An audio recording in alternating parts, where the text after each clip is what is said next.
Told you. This is purely business. You don't listen, do you? Baba Felix. There is nothing there to be proved, Wakele. In a court of law, it does. You fools.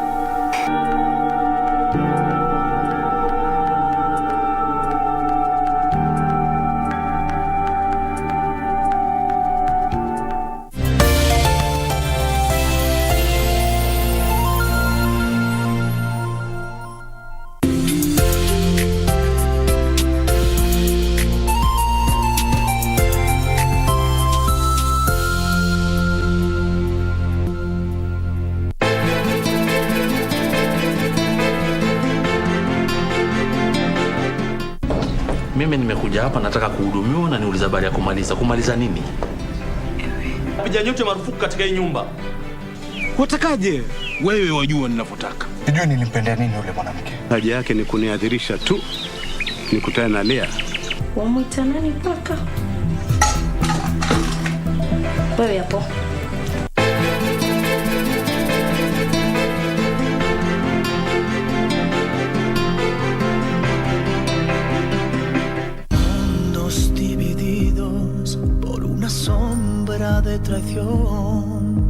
And thank goodness I'm not as rude as you. And I'm not worthless either, you hear me? I need to cling on to somebody else, so I will not feel so obsessed with her. It's about that night when your mother died. She was going to leave your father for someone else. His name was Leonardo Del Rio. You've got to be kidding, Florencia. You can't solve your problems this way. Your father's upset and I can't blame him. If I ever find out that you laid a hand on Julio or his mother, I will smash your face myself and kick you out of here. Do I make myself clear? Must have found out that she was leaving him. Then there is a chance it was Demian who killed my daughter. Lying heart.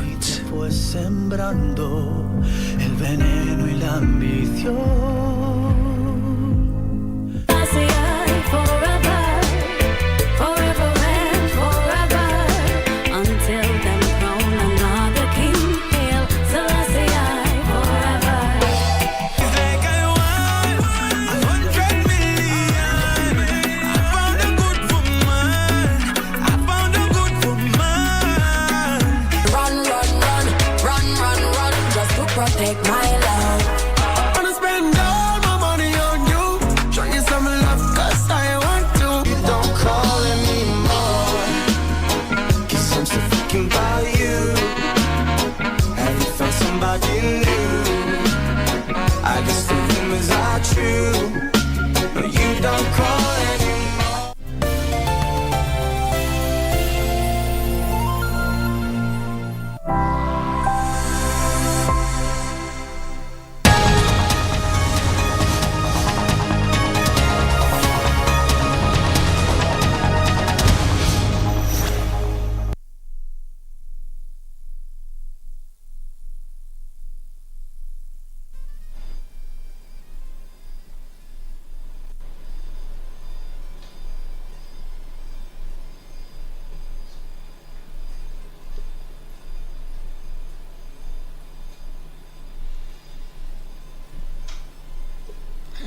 Good afternoon to you. You are watching the live broadcast of the Senate proceedings.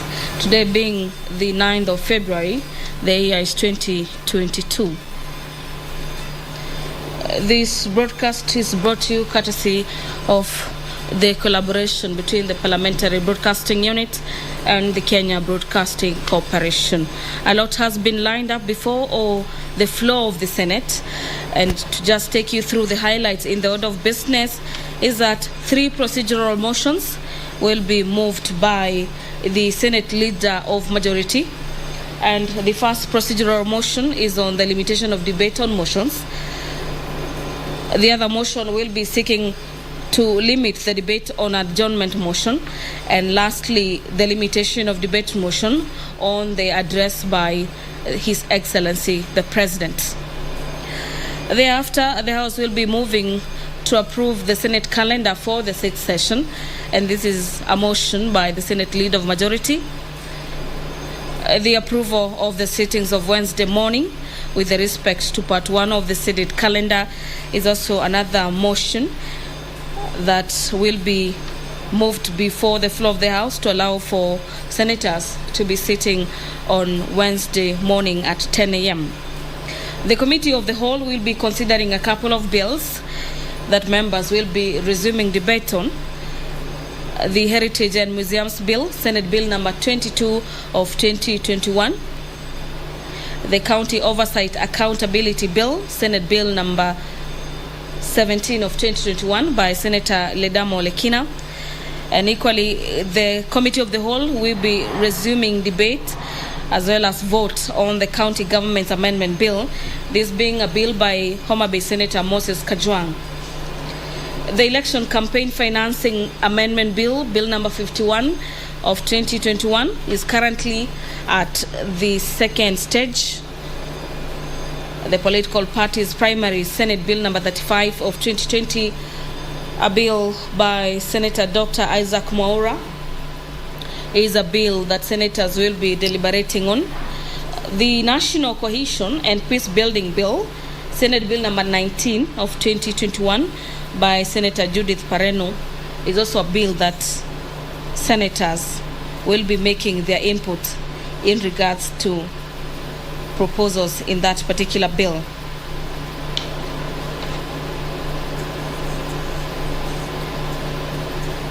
The Senate Standing Committee on Health is also set to table a report in regards to how the 47 counties utilized monies allocated to them to fight COVID-19. Pursuant to Standing Orders number 48, subsection 1, Senator for Siaya County, Senator James Orengo, will be seeking a statement from the Standing Committee on National Security, Defense and Foreign Relations. His statement is in regard to the circumstances surrounding the death of Mr. Vitalis Mark Tanga Okinda, and the Senator for Kericho County, Senator Aaron Cheriot, will be seeking a statement from the Standing Committee on National Security regarding alleged discrimination in the issuance of national identity cards in secondary schools across the country.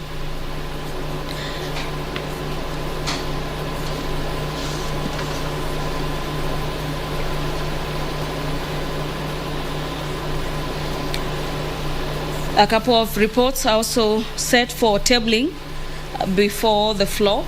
And to just mention a few is the report of the Auditor General on the financial statement of Baringo County Education Bursary Fund for the year ending 30th June 2018. Another report by the Auditor General is on the Kericho County Assembly for the financial year ending June 2018. The business of the House is to take off any minute from now, with the Speaker of the Senate, Ken Lusaka, set to preside over this afternoon business. My name is Gladys Mungai. I'm now handing you over for the live broadcast. Let us pray. Almighty God, we beseech you to behold with your abundant favor and blessings as your servants whom you have been pleased to call to leadership positions in this republic. We seek guidance to treat and consider all matters that shall come under our deliberation in so just and faithful a manner as to advance the peace, prosperity, and welfare of our country and of those whose interests you have committed to our charge. Amen.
Order number 1, administration of oath. Order number 2, communication from the chair. Order number 3, messages. Order number 4, petitions. Honorable Senators, I hereby report to the Senate that a petition has been submitted through the clerk by Consumers Federation of Kenya, COFEC. As you are aware, under Article 119(1) of the Constitution, and I quote, every person has a right to petition Parliament to consider any matter within its authority, including enacting, amending, or repealing any legislation. Honorable Senators, the salient issues raised in the petition are: 1, that since 2005, Kenya imports its refined petroleum products through a system dubbed Open Tender System. The system ensures that petroleum products whose prices are regulated monthly in Kenya remain competitive as per market conditions. However, the conduct of the activities of OTS remain opaque, shrouded with secrecy, and exhibits cartel-like behavior, denying Kenyan consumers the benefits on competitive pricing. That the current fuel pricing mechanism does not make necessary disclosures on the procurement of fuel products. For data from the Energy and Petroleum Regulatory Authority, IPRA indicates that only 13 out of a possible 96 oil marketing companies participate in the monthly open tender system tenders. That it's thus impossible to tell at what price Kenya secured its oil cargo vis-a-vis prevailing global prices in that market. That this and fact that the information on when tenders are floated is not published anywhere infringes on the values and principles of governance, including public participation, transparency and accountability, and Article 35 of the Constitution of Kenya, as well as the Access of Information Act. The petitioners therefore pray that the Senate intervenes with a view to: 1, put in place measures to oversight the operations of OTS to promote a free and fair tender platform for the benefits of fuel consumers. 2, puts in place the requisite laws to align the activities of a monthly OTS for fuel productions. 3, provide a framework to publicly advertise and make public all OTC awards, historical and from now henceforth, showing date of contracts, the bidders, when the tenders are floated, bid received, bids evaluation, cargo sizes, past winners since 2005, respective storage capacities, beneficial owners of the winning bidders, among other information. That winning bidders and details on the pricing and delivery schedules should be updated on online portal immediately the award has been made. That the disclosures shall include showing the cargo prices for gas oil, diesel, kerosene and jet fuel, and finally offer any other public remedy on fuel pricing in Kenya. Honorable Senators, pursuant to Standing Order number 231, I shall now allow comments, observations or clarifications in relation to the petition for not more than 30 minutes. Senator Mboga Ochilo Ayako, come in. Thank you very much, Mr. Speaker, for giving me and giving us an opportunity to make a few remarks regarding this petition. Mr. Speaker, I wish to congratulate COFEC for thinking about us. Fuel prices are rocketing. Fuel prices are unstable. Mr. Speaker, our incomes are on a stable decline. They are declining every minute, declining every day, and inflation is rising every day. We need to debunk and demystify the reason for which these prices continue going up. We need to know whether there is manipulation of the process, because the process is premised upon what Adam Smith talked about, the invisible hand of the market. So we need really to know the environment of bidding, the information that guides the price, so that as consumers, as people who live in this country and are affected by the declining income, the declining real value of money, we are able to know what to do. There is a strong push by members of the public that fuel prices should be controlled by government. The control is being fueled or encouraged, the desire for control, by the fact that there is no clarity, there is no openness in terms of information about why and how, in spite of competition, the prices continue going up. So, Mr. Speaker, I want to urge the Committee of Energy, before which this petition will be referred, to be vigilant on our behalf, to be useful to COFEC, and to protect all of us, because at this rate, even 1 million shillings will be worthless. It's no longer of any value. I fuel a very small car to Migori County and I spend 10,000 going and 10,000 coming back. That's not my income for a day. And if I'm to ask what is the income of that person on the street that they call a hustler or mamamboga, that person lives on 7,000 or 10,000 a month, which, Mr. Speaker, cannot fuel your vehicle, cannot fuel my vehicle. So this is a serious petition that requires serious attention. Thank you, Mr. Speaker. Senator Msurve. Honorable Speaker, thank you for giving me this opportunity to add my voice to this petition. And Honorable Speaker, allow me to thank the petitioners for coming up with this petition. And it is a petition that is timely. It is a petition that is actually touching on all Kenyans, Honorable Speaker. And when you look at reality checks, Honorable Speaker, the prices of fuel have gone very, very high. And this has affected all sectors of the economy.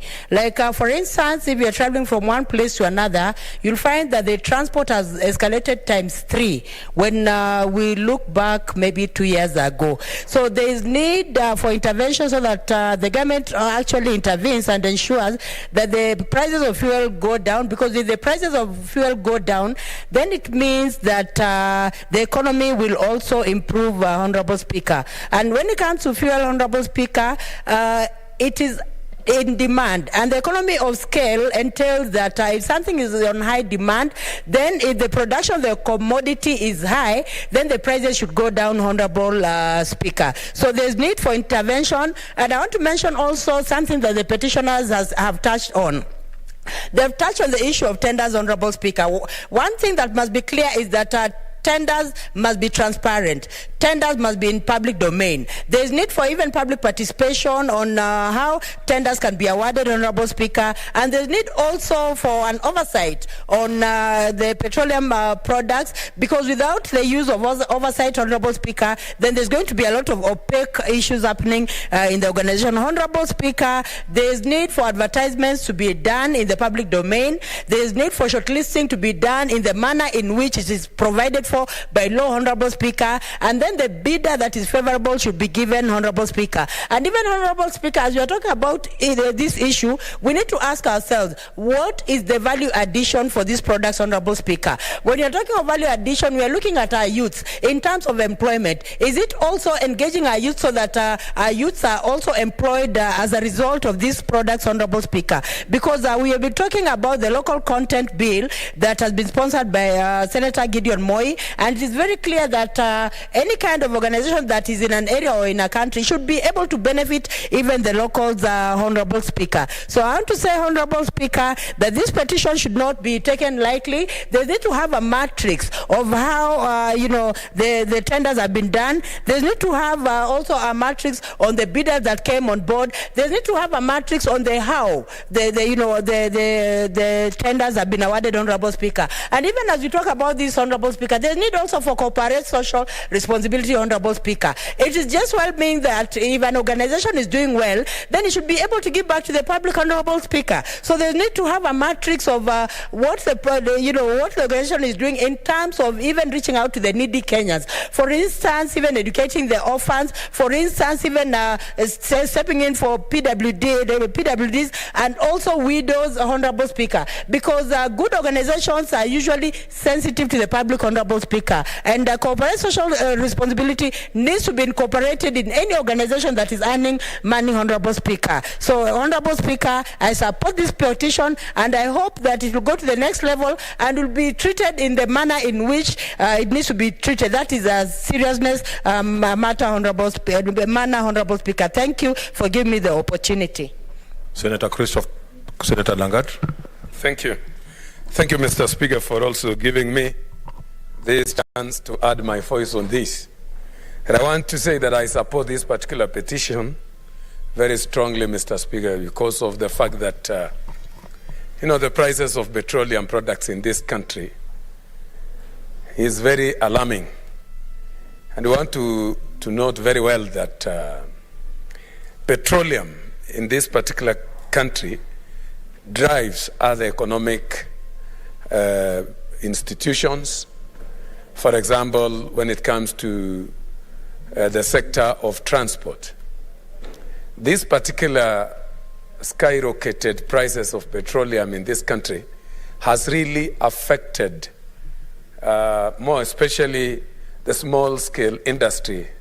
For example, the border business people whom have really accredited them so much, because today you would wonder if this particular sector was not there to give these particular people their daily bread, where could these particular people be and doing what at this particular point of time? So in such a sector, it has really employed millions of Kenyans. That is their source of livelihood.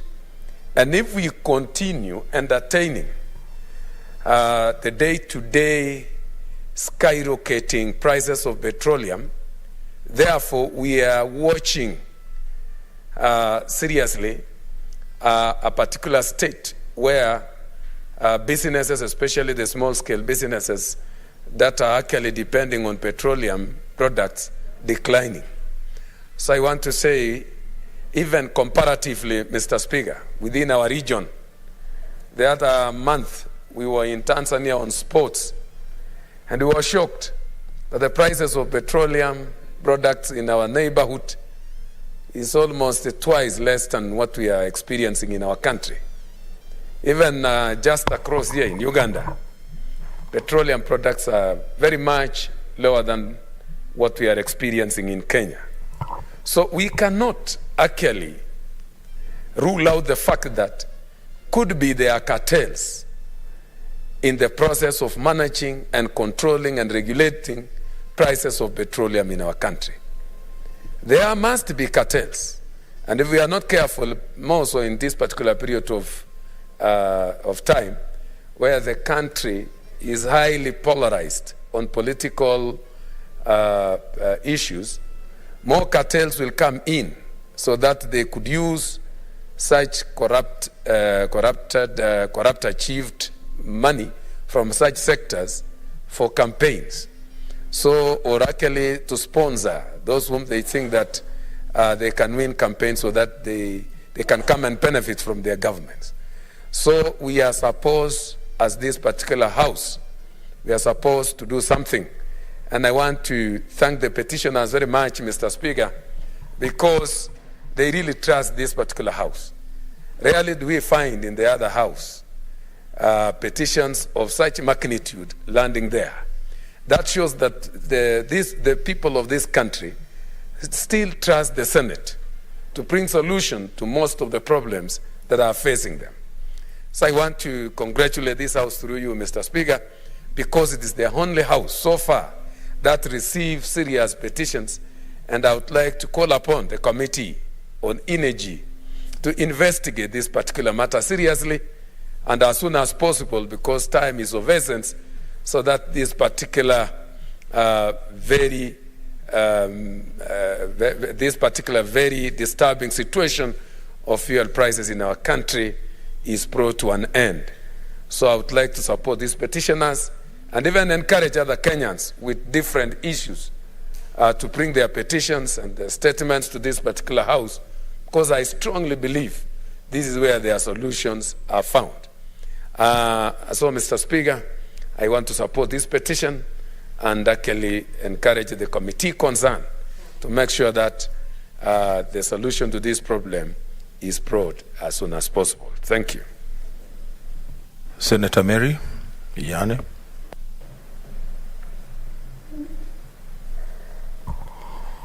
Thank you, Mr. Speaker, for also giving me a chance to add my voice on this very important petition.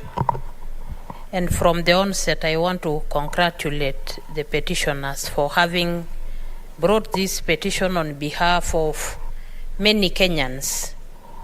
Mr. Speaker, you know definitely that the prices of fuel directly affect all other cost of production. It directly affect transport and also prices of all other items. And therefore it is a concern of all Kenyans that the rising of prices of these petroleum products is going to affect the lives of all Kenyans. Mr. Speaker, when it comes to information, I think the National Assembly in the 11th Parliament passed a bill on access to information. So it's really sad that the stakeholders are still not accessing important information like tenders. They are still not accessing information on such very important tenders concerning such kind of products. I just wish to request that the ministry concerned should make sure that there is clear disclosure of such information on tenders. I also remember that one time National Assembly passed the procurement bill that allowed 30% of tenders to go to the youth and the women. If these information are still not disclosed, then I even wonder whether such gender procurement is being taken care of. I still wonder whether there are even women who access such big tenders or youth that access to such kind of information on those tenders. So I think, Mr. Speaker, this is a very important petition that needs the Committee on Energy to quickly summon the ministry concerned and the department concerned so that we can see how we can save the situation. I thank you. Senator Ali Abdullahi. Thank you, Mr. Speaker. I will be brief. This issue, the issue, as has been said by my colleagues, is a very serious issue. Kenyans are taxed too much, and when it comes to fuel, I think the amount is more than 60% or more than 50% goes to the government, and the consumers are really suffering. And as has been stated, it has an effect on literally everything. Whatever you eat, whatever you buy, whatever you use for transport. So Kenyans really suffer all along. So this open tender system of trying to allow, some contractors and some few individuals to try and pull resources together and cheat the larger public, I think it's causing a lot of problem in this country, Mr. Speaker. And that's why before it was a closed one for only some major multinationals. Now local entrepreneurs who are also cartels have joined in. And there's no difference. When you open the market, you are supposed to have helped everybody. And many Kenyans, the locals, should have benefited from the opening up of the system. But unfortunately, that's not the issue now. The local distributors have also joined the cartels of multinationals, and the Kenyans are really suffering. So I want to urge the committee concerned to look into this issue seriously and come up with a way of helping the poor and each. Thank you, Mr. Speaker. Honorable Senators, pursuant to Standing Order number 2321, the petition should be committed to the relevant standing committee for its consideration. In this case, I direct that the petition be committed to the Standing Committee on Energy. In terms of Standing Order 2322, the committee is required in not more than 60 calendar days from the time of reading the prayer to respond to the petitioner by way of a report addressed to the petitioner and laid on the table of the Senate. I thank you. The next petition is by Senator Ochila Yako. Thank you, Mr. Speaker. Mr. Speaker, Cherargei is talking about Azimio, and Azimio is a good thing. Thank you, Cherargei. Now, Mr. Speaker, I wish to, on behalf of the undersigned, bring a petition to the Senate regarding the unlawful and arbitrary deprivation of land, internal displacement of persons, trespass to land, delayed and non-compensation in respect of way leaves and public rights of way required for irrigation infrastructure, and unnecessarily prolonged and inordinate delay in undertaking full implementation of the Lower Kuja Irrigation Development Project in Nyatike sub-county of Migori County. Now, Mr. Speaker, we, the undersigned, who are project-affected persons adversely affected by the Lower Kuja Irrigation Development Project, being citizens of Kenya and residents of Nyatike constituency in Migori County, do hereby draw the attention of the Senate to the following issues concerning the Lower Kuja Irrigation Development Project. One, that the government of Kenya through National Irrigation Board, then now National Irrigation Authority, way back in 2010-2011 prepared a feasibility study and detailed design and decided to implement a public irrigation project known as Lower Kuja Irrigation Project. The project was to be implemented in Nyatike sub-county, then Migori district, now Migori County. Two, that the project was to cover the areas of Okenge, Sagama, Obuare, Magungu, Oguta, Kakelo, Kakoth, Kabuto, Kimai, and Kanyarwanda. This affects almost the land parcels along the North Kadem, Kanyasa, Makalda, Kanyarwanda, and Gotkachola wards of Nyatike sub-county. The net irrigation was to cover 7,717 hectares. That as part of the implementation of the project, several facilities, including offices, research, and training, were to be constructed in an area called Nyakwere in North Kadem Ward. That the project's cost of land acquisition was about 43 million. Final cost estimate of the project, including the project's facilities, was about 3.4 billion, and the cost of machinery and equipment was over 570 million.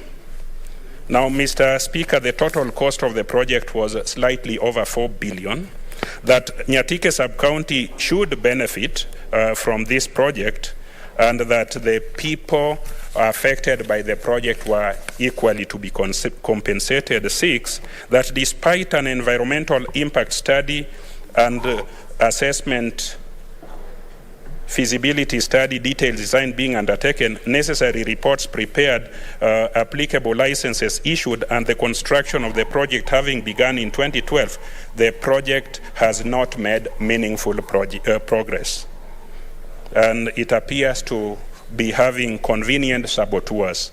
Seven, that to date the National Land Commission is yet to publish any gazette notices of intention to acquire land parcels from the persons interested in the lands affected by the project, pursuant to the provisions of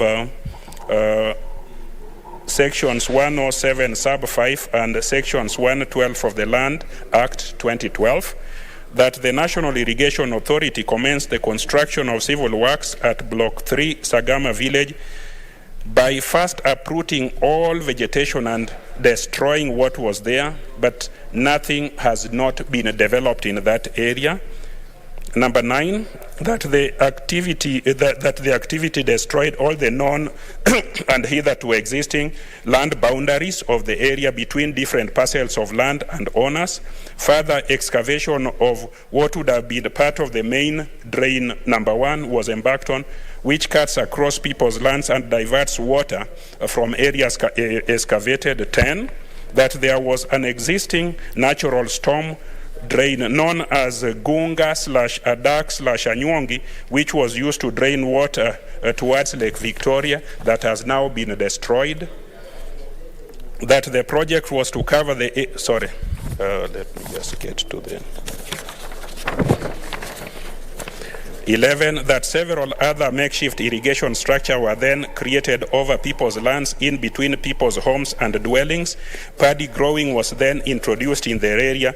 All these have been undertaken, and yet there is no compensation and there is nothing that is beneficial to the people. 12, that the National Irrigation Authority then used equipment which was allegedly hired by National Irrigation Authority by surrogates of their senior staff, and which used to be paid for by the people using them, local people, at 4,000 or 4 million per month per equipment.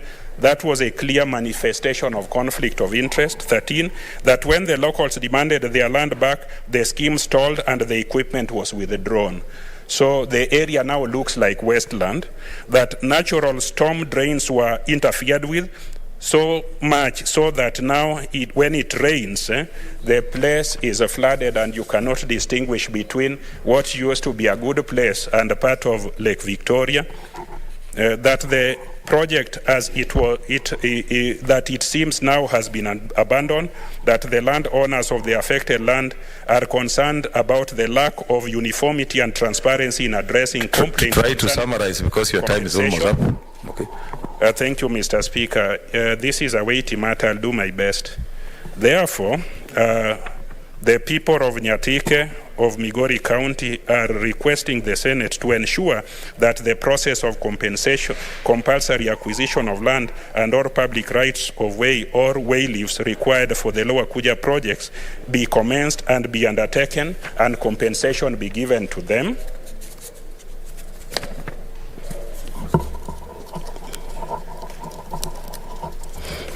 And that the people of Nyatike are asking the committee of Senate before which it will be placed, and the Senate to consider this matter and make this project beneficial to all of them. Thank you, Mr. Speaker.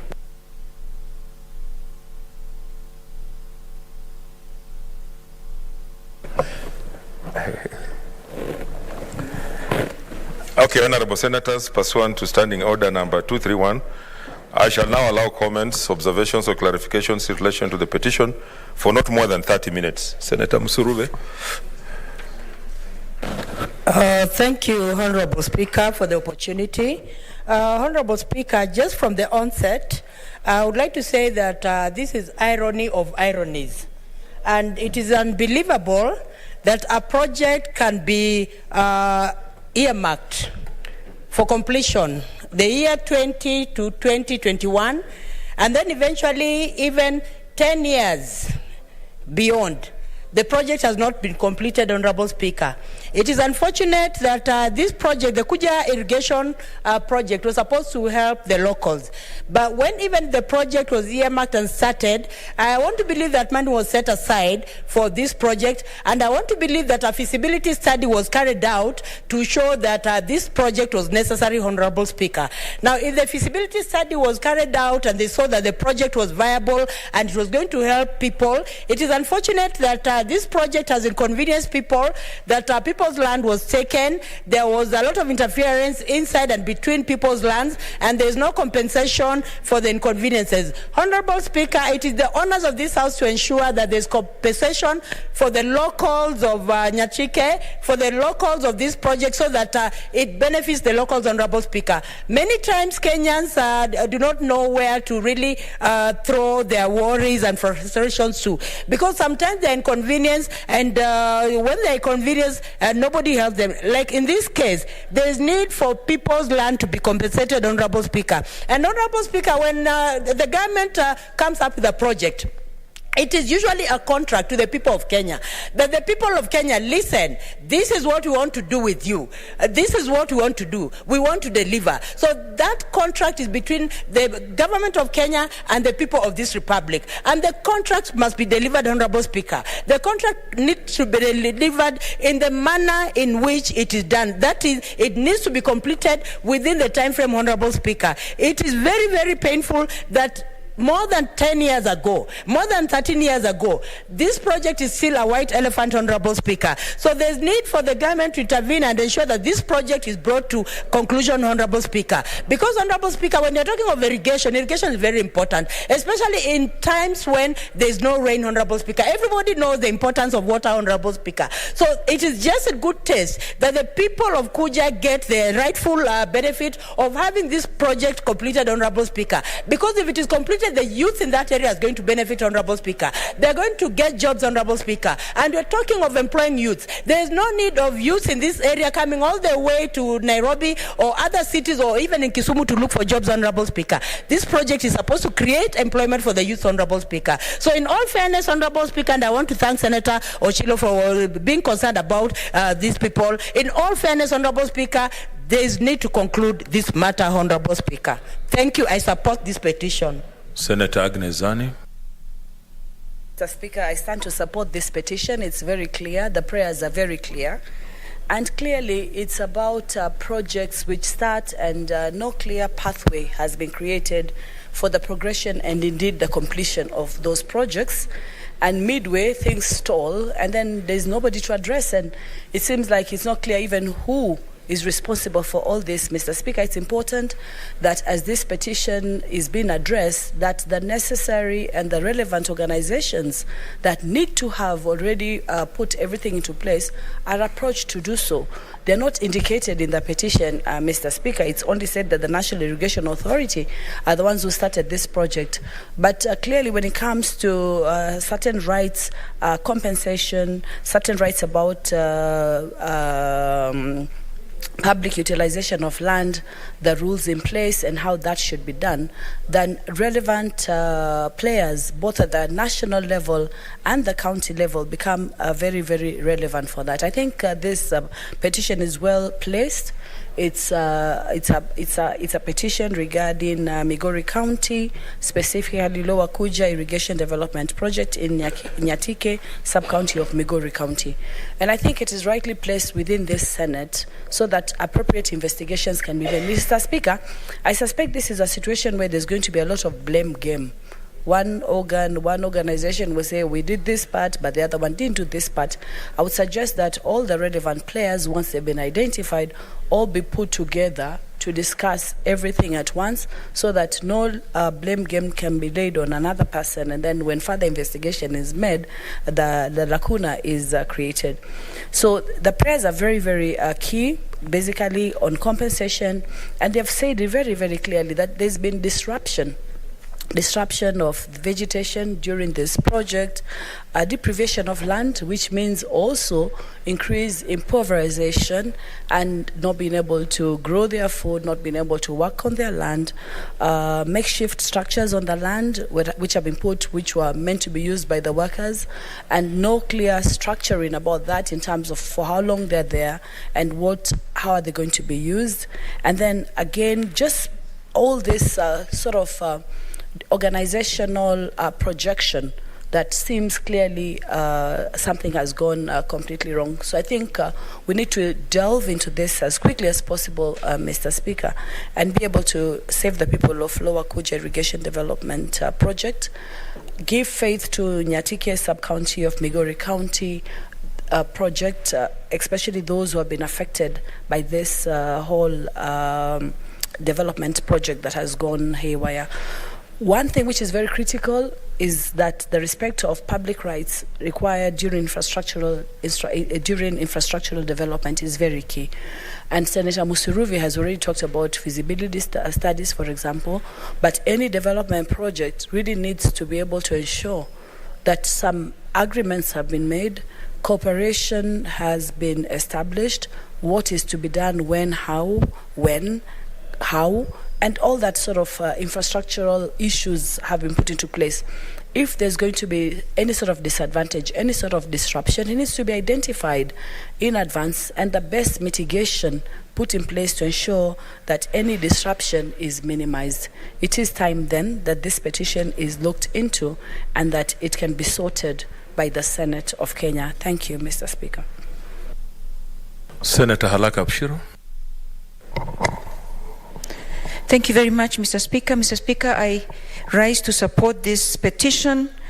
Mr. Speaker, as a member of the delegated legislation, we're just from a retreat to consider regulations concerning irrigation. And it's very sad because we were very appalled to realize that a lot of these large public irrigation schemes are actually nothing but developmental. From Galana Kulalu to now the one in Nyatike, it seems that the large irrigation schemes were conceived precisely to just defraud, and there was no intention to actualize them and for the purposes for which they were intended. Mr. Speaker, you find that most of the large irrigation schemes were designed 10 years back. A lot of money has gone into them. Lots of borrowing has gone into them, but nothing has been realized. The communities have been rendered basically on their knees because their land has been earmarked for the irrigation schemes, but they haven't been compensated, and there's been no hope in sight. So we're wondering what these irrigation schemes were for, and if they were not supposed, if they were meant for other things, then land should be released back to the community so that the land can be used, because the opportunity cost is massive, and communities have really been rendered very poor, especially given that they could have been using that land for other factors of production, Mr. Speaker. Mr. Speaker, I'd like to urge both the Delegated Legislation Committee that's considering these regulations to make sure that they crack the whip so that the National Irrigation Authority does the right thing. Mr. Speaker, it's not fair that we were told the Galana Kulalu, for instance, is for food security for this country. 7 billion down the line, nothing has been done. Now we're seeing that other big public irrigation schemes that were conceived such a long time ago having the same things. So what I'm wondering is what is going on, and we must, as this House, as the relevant committee of lands perhaps, or whichever committee you're going to assign, to really get to the bottom of this, because this is something that is really hurting our people. I support, Mr. Speaker. Senator Wambua Enoch. Thank you, Mr. Speaker. Mr. Speaker, I rise to also support this petition brought by the Senator of Migori. As a Speaker, I will say very few things because previous speakers have ventilated on this issue. And the prayers in this petition, Mr. Speaker, are straightforward. These are people that feel that they are being deprived of their land and they are being classified as trespassers on their own land. Mr. Speaker, the law, actually the Supreme Law, is very clear on matters compensation for private property acquired for purposes of establishment of a public utility. Speaker, Article 40 of the Constitution states very clearly that if private land or private property is going to be acquired by the government to undertake a public project, then the owners of the private land must be compensated fully and promptly. Here's a case, Mr. Speaker, of a clear violation of a constitutional provision. And Mr. Speaker, the more we allow government and government agencies to continue violating provisions of the Constitution, the more then we begin to drift towards being a lawless society. Mr. Speaker, this matter of compensation to private landowners, especially in areas where government or government agents are acquiring land to do projects, be it irrigation schemes, roads, even railways, and many such projects. Mr. Speaker, this matter is a matter that this Senate and this Parliament must seriously address ourselves to. Mr. Speaker, I have stood on the floor of this Senate many times to talk about the same issue of compensation to persons affected by the project of the road from Kibwezi to Kitui. To date, Mr. Speaker, those people are still asking for justice to be done, for them to be compensated for land that has been acquired by government. Now, this Nyatika case is even a serious case. Serious because that people have actually now been relocated, and as the Senator says, forcefully. Now we have a case of internally displaced persons who have been pushed from their homes for purposes of creating an irrigation scheme. Mr. Speaker, this is injustice being visited on innocent people.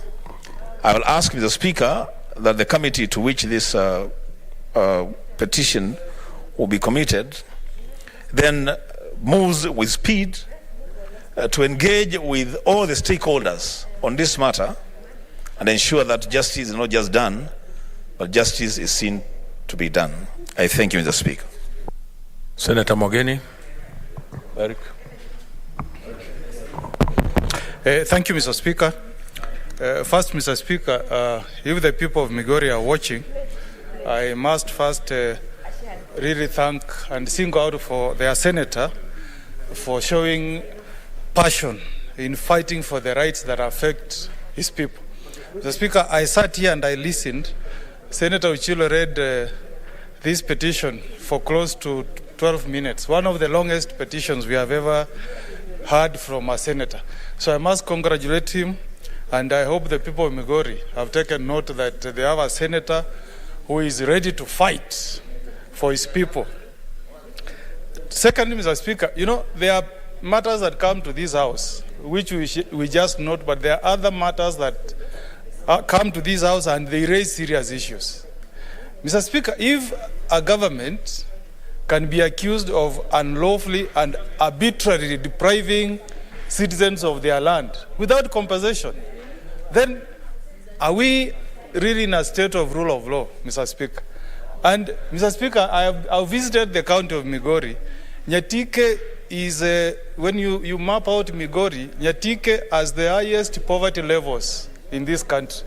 One of the highest poverty levels you will ever find in any part of this country is in Nyatike.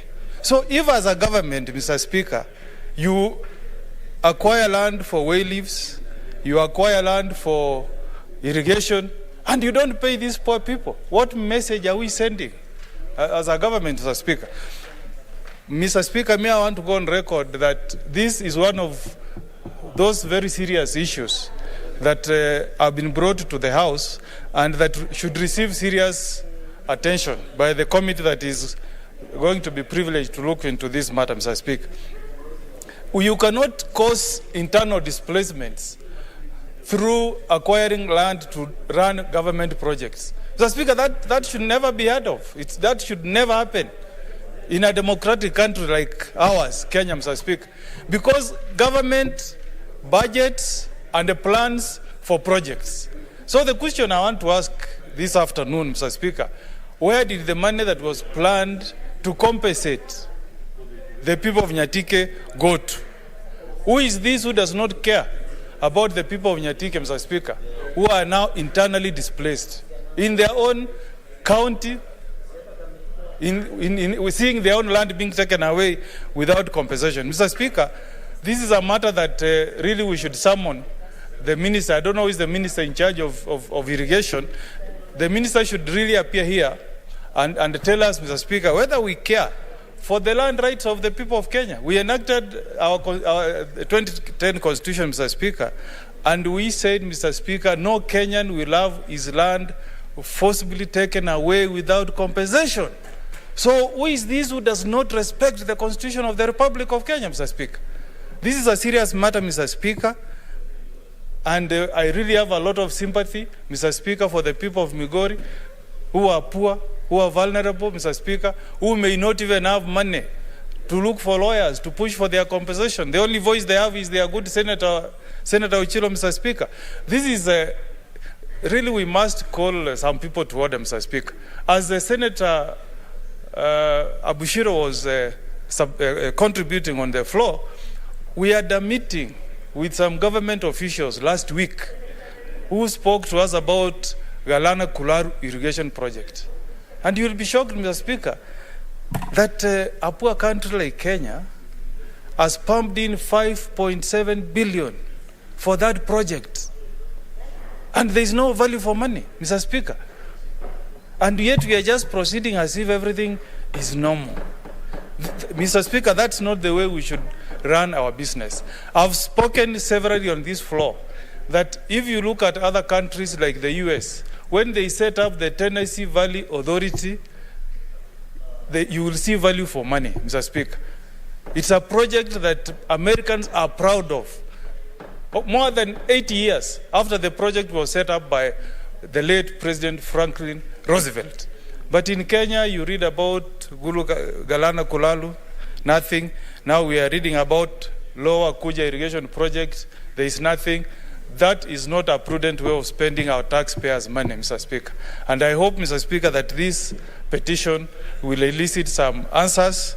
And I will also hope that there should be some consequences for the people who are responsible for some of these abuses of the rights of the people that we represent. I support, Mr. Speaker. I can see our time is almost up for petitions, so those who are coming, just 3 minutes. Senator Masinza Naomi. Thank you, Mr. Speaker, for giving me this opportunity to support the petition raised by Senator George Achilo. Mr. Speaker, as my colleagues have said, I just want to say it's very unfair for Kenyans who are subjected to this particular punishment of not being compensated, whereas their land has been taken, and in this case, their ancestral land. Mr. Speaker, there are so many injustices in this Kenya or in this country that have been done to Kenyans, especially when it comes to land issue and land matter. And nobody takes responsible of that. We bring here a petition the way we have brought it here. And I want to congratulate Senator Achila again, that you are representing your people. But when we talk about this, when will the government take responsible of this? If the government then has decided to take over the land, and displaced people. First of all, there is already inconvenience of these people being displaced. Secondly, there is no compensation to these people since, and there is a delay in everything. They even do not have information until the senator takes over the petition to this house. That means there's nobody who is taking care of them. That means there's nobody who is even imagining that there are people who need to be served as Kenyans. And it's very important that Kenyans come to know that these big projects of Kenya, whereby land is involved, it is a matter of fraud. And Kenyans need to be aware that anything that they come in negotiation with the government, let them be paid first of all. Stand to be paid first of all before even you are relocated to another part of the country. Because That is your land, and by right you are supposed to be there. So I want to support Senator Chilo with the people of Nyatike sub-county, Migori County, that they have the right, and if the government is not taking up the project, let them be returned to their ancestral land, because there is no compensation, there is no money that has been given to them, and they are losing the value of what their forefathers gave them. Thank you, Mr. Speaker, and Nyatike people in Nyatike sub-county people have a right to be compensated. Thank you. Senator Mohammed Maalim, or you didn't? Okay. Senator Mazayo Stewart.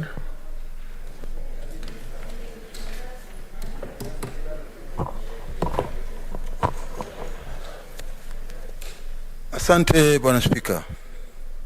Bwana Spika, kwanza nataka kumshukuru ndugu yangu seneta wa Migori Achilo Mbogo kwa kuleta malalamishi ama matamko ya wale watu wa kutoka Migori, hususan Nyatike, na yale mateso wanayopata wakiwa wamefukuzwa ama wamefurushwa kutoka kwa mashamba yao. Bwana Spika, mara nyingi nimekuwa nikisimama hapa ndani ya bunge nikiongea swala hili la kwamba ni kwa nini hakuna serikali kamili yenye akili yake timamu inaweza kutoa watu ama kufurusha wananchi kwa nchi ambao wameishi miaka na vikaka na kuwapeleka na kuwatupa nje bila kuwalipa ama bila kuwapatia taarifa. Ni makosa sana kwa serikali kuchukua hatua kama hiyo. Mara nyingi tunaona watu wakifurushwa hovyo. Hata juzi tumekuwa hapa Nairobi tukaona watu wamefurushwa. Sasa ametokea pande za Nyatike huko, maeneo ya Migori. Vile vile swala kama hili inatakana lifanywe na sura ya kibinadamu. Bwana Spika, hili swala watu wanasema ukiona cha mwenzako kinanyolewa chako anza kutia maji. Bwana Spika, sisi zamani tulikuwa tunasema ni sisi ndio tunaonewa, kama watu wa Pwani, kama watu wa kutoka Kilifi ama Kwale ama watu kutoka Tana River ama Taita Taveta. Huu mchezo wa kuchukua mashamba ya watu, shamba ya Wakenya ambao wameketi mahali, wameishi hapo miaka mingi, wameweka minazi yao, wameweka maisha yao, makaburi yako hapo, lakini mwishowe wanafanya nini? Wanakuja wanafurushwa kutoka kwa hiyo sehemu hiyo. Bwana Spika, ule ukweli wa mambo ni kwamba hivi juzi kumetokea katika maeneo ya Adu Kamale, eneo la Magarini bunge ambao iko ndani ya Kilifi County.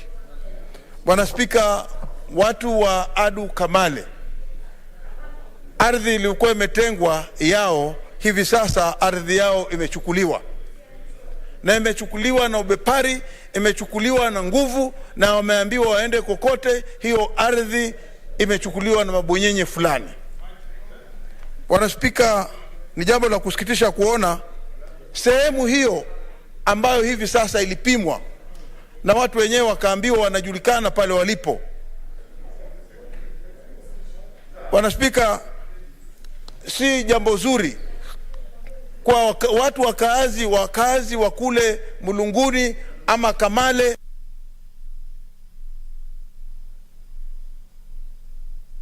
Naona muda wako, nataka nikuongeze dakika mbili. Okay. Nasema ya kwamba watu kama wale ambao wanaishi maeneo yale ya Mulunguni wapewe, watu wanaishi maeneo ya Adu Kamale wapewe, watu wanaishi maeneo ya kule Magarini, hususan mahali kama Sabaki kuna haya mashamba ya ADC. Haya mashamba yamekuwa ya watu binafsi sasa. Sisi tunasema mashamba kama ni ya ADC sasa yarudi kwa wananchi wenyewe, wale wakazi wanaishi katika yale maeneo.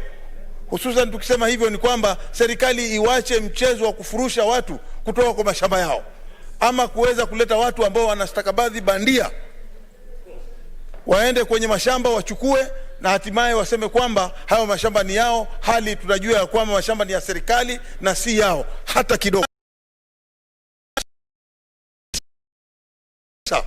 Asante Bwana Spika. Finally, Senator Langat.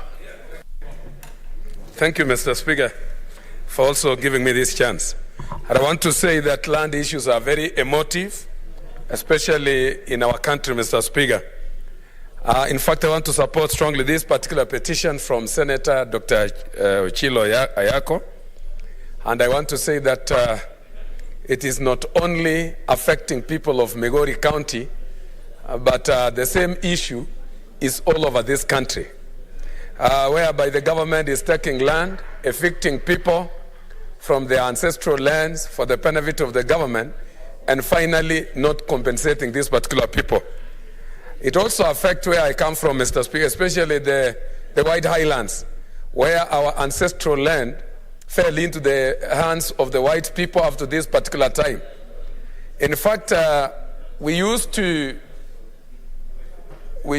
actually persevere the situation because these particular White Highlands used to be the sources of employment to our people. But currently, the same people have actually chased away the people who had been employed in those areas and brought machines, hence making these particular places completely out of our benefit in any way. And I want to say the same eviction has been affecting Nairobi area. We have seen some cartels acquiring land which people are already occupying and having even legal documents, but you find some companies getting in and actually being assisted by the government to evict people without compensation. The worst of it, Mr. Speaker, is what happened in the Mau region. Those people who had actually legal documents, title deeds, and they were evicted in Mau regions, are suffering up to today, and they have not been compensated by the government. And in this particular note, therefore, I would like to call upon the government to not only compensate the people from Migori, but even those who have been evicted illegally in Nairobi and even Mau region. And I want to say also, Mr. Speaker, that compensation by the government has become so notorious, a notorious issue.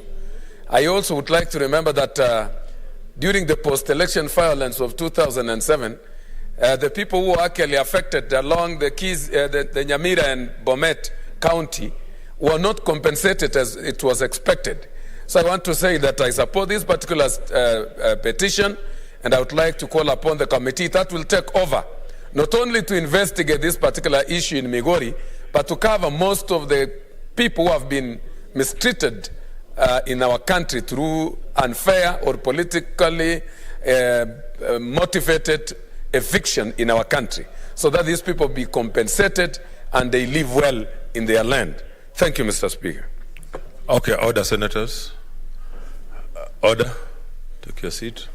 Unless you want to freeze.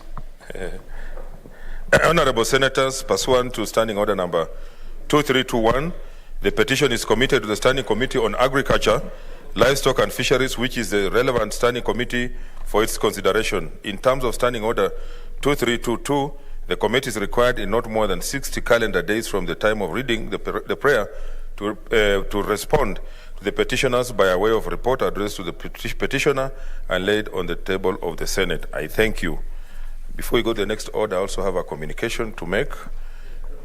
Honorable senators, as you will recall from my communication yesterday, I indicated that the sixth session will be a short one, owing to the fact that this is an election year.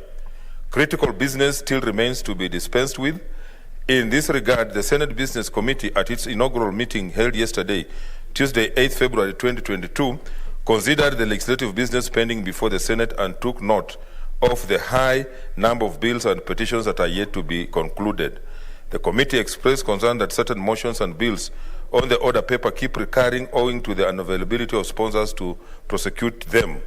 Honorable senators, resultantly, the Senate Business Committee resolved that where sponsors of business are not available to move such business, it shall be dropped from the weekly program pursuant to Standing Order number 59.3. For avoidance of doubt, Standing Order 59.3 states, and I quote, "Where no senator moves a motion at the time specified by or under these standing orders, such motion shall not be published again in the order paper during the same session except with the leave of the Speaker." Honorable senators, I take this opportunity to urge each senator with business to be proactive in tracking the same and attend plenary whenever such business is scheduled. The Senate stands guided. Next order. Order number 5, papers. Leader of majority.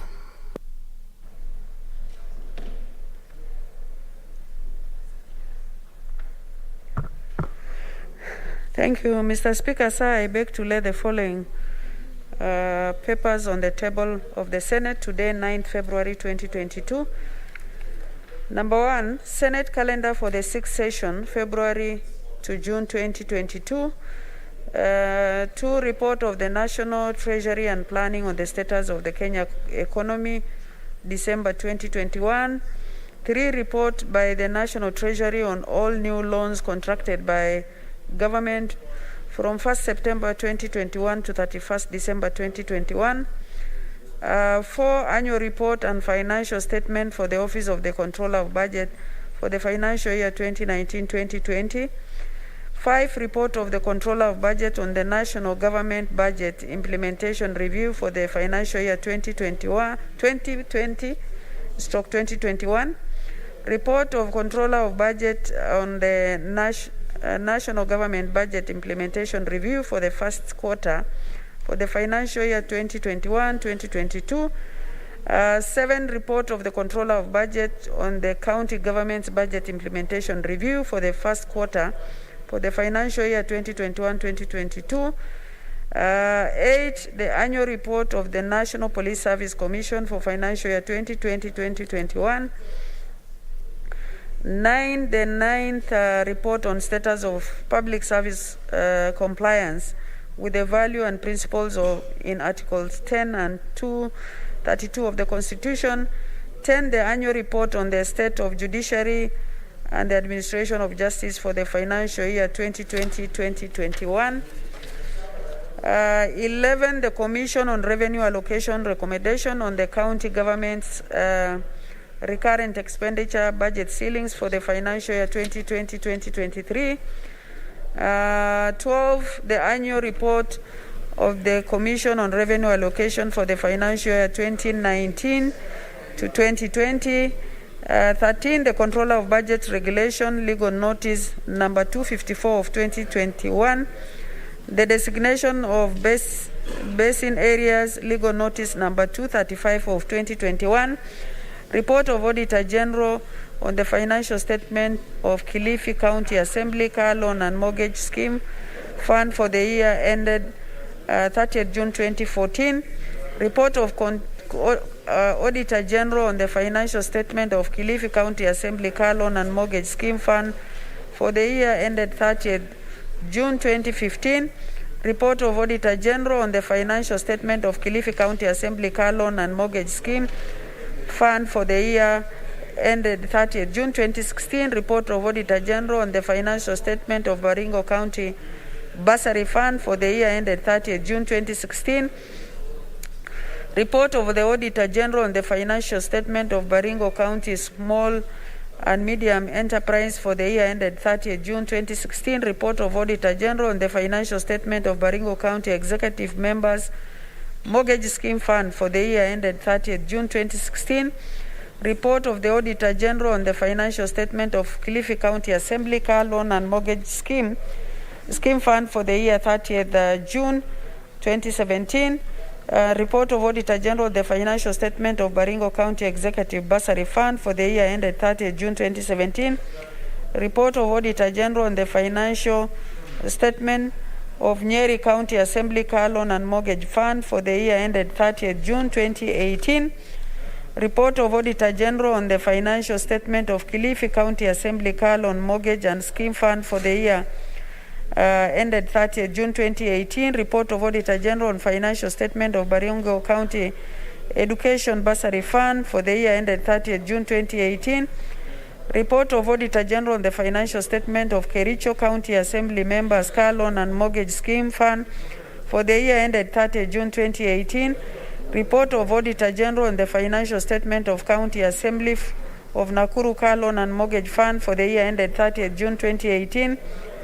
Report of Auditor General on the financial statement of Baringo County Small and Medium Enterprise Fund for the year ended 30th June.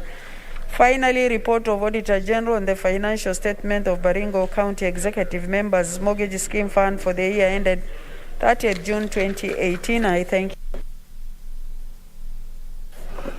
Chairperson Health.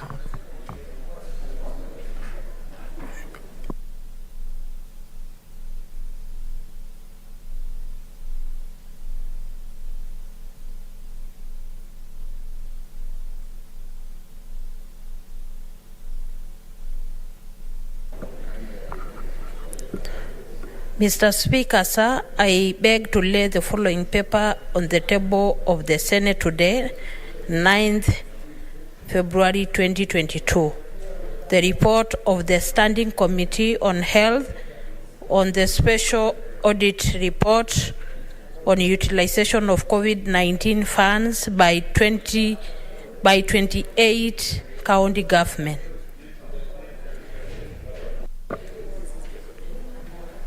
Okay, next order. Order number 6, notices of motion. Leader of majority.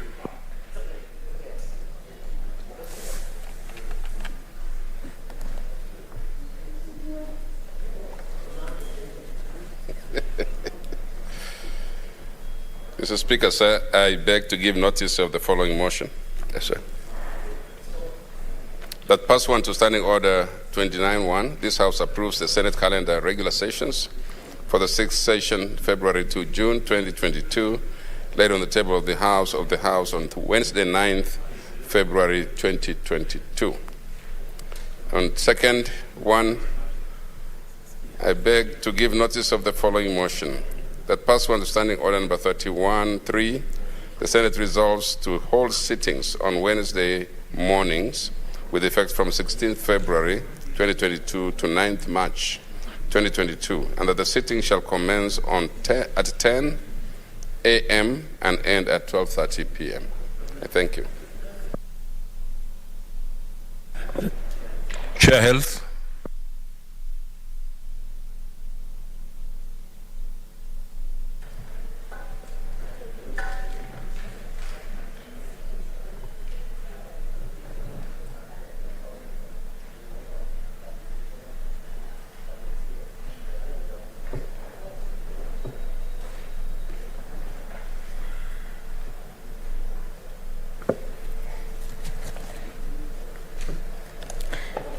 Mr. Speaker, I give notice that the Senate adopt the report of the Standing Committee on Health on the Special Audit Report on utilization of COVID-19 funds by 28 county government, laid on the table of the Senate on Wednesday, 9th February 2022.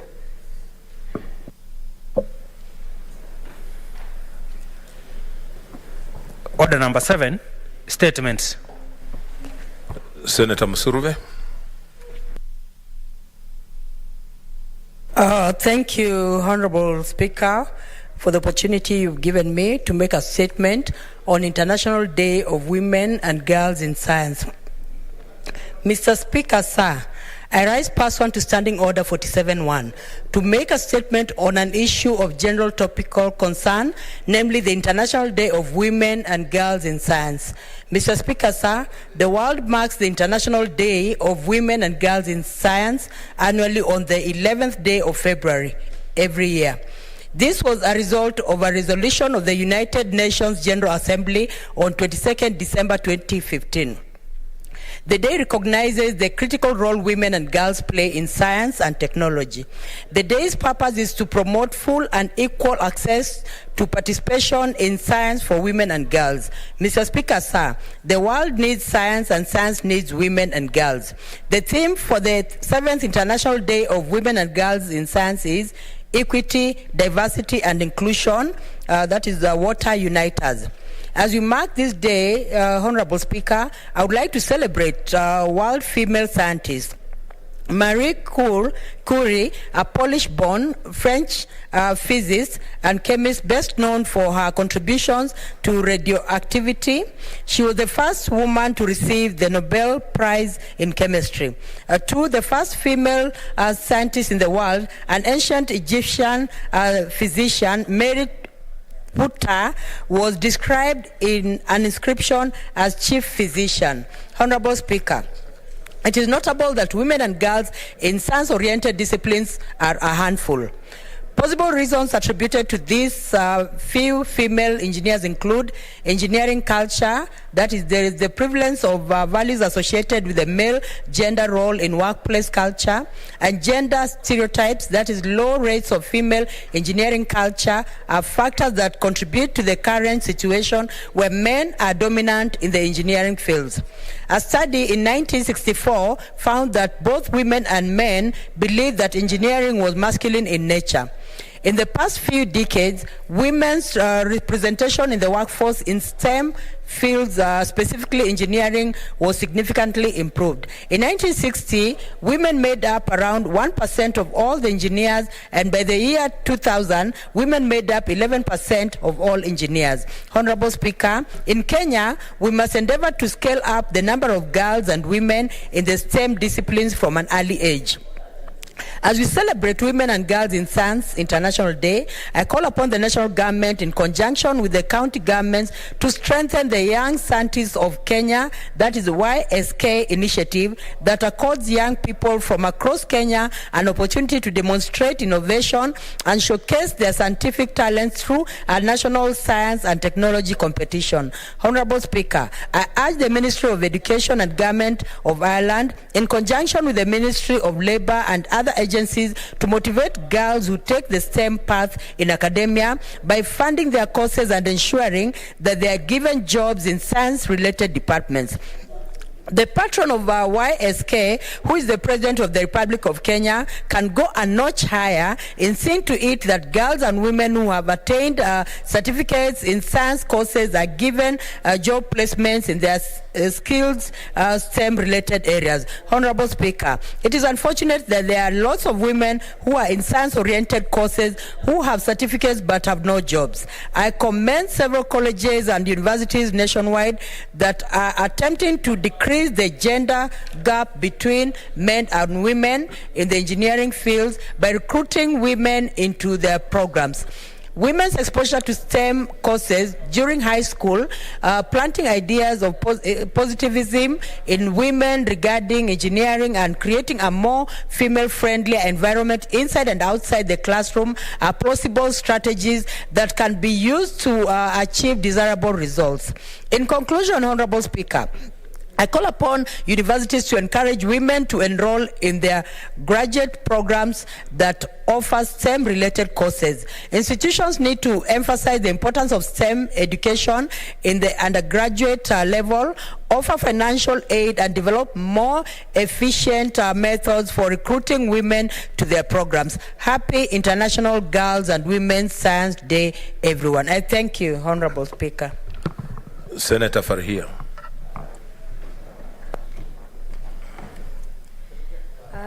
Thank you, Mr. Speaker. I also wish to thank Senator Musuruve for bringing that statement.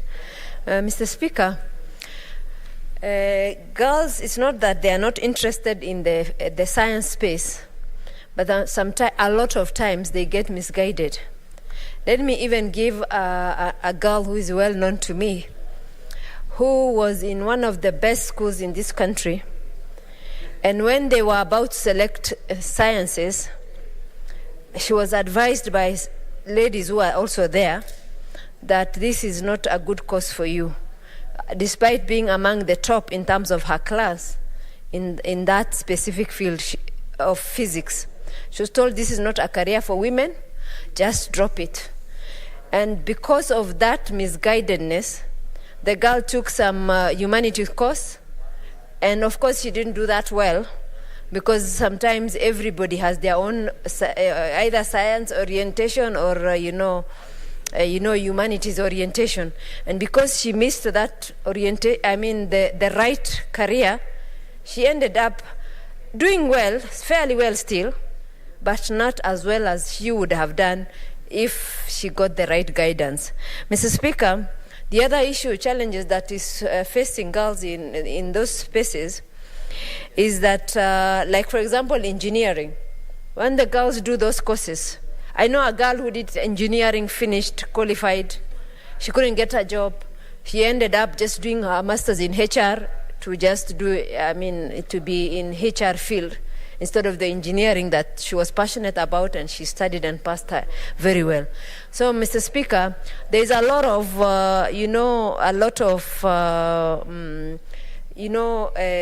misconception about capacity and ability of girls or women for that matter. Mr. Speaker, I just want to join Senator Musuruve in urging girls to take whatever that they like, and parents to encourage their girls in terms of the field that they are good at, not what they think they should be good at. And the employers out there in the market, I urge them, especially the field where predominantly by male, they should also encourage the girls to take up those. Once they get applications from those girls, let them be given an opportunity, because I have no doubt they can outperform their male counterpart and excel in whatever they are encouraged to do. Mr. Speaker, is one of the fields that I'm very much familiar with, Mr. Speaker, is the field of accountancy. Mr. Speaker, if you give work to a lady accountant, and if you give work to her male counterpart, Mr. Speaker, because of the way they have attention to details, they normally outperform them and bring data that is accurate and authentic, Mr. Speaker. And because of that, I urge the girls in school to go for those fields. For example, even the field of engineering. Once you are there, once you are one of those ones who are doing the course and having your own businesses, then other ladies will also get an opportunity to practice in that field, and the opportunity will be given for them to excel in whatever they need to do. I thank you, Mr. Speaker. Senator Halaka Bshiro.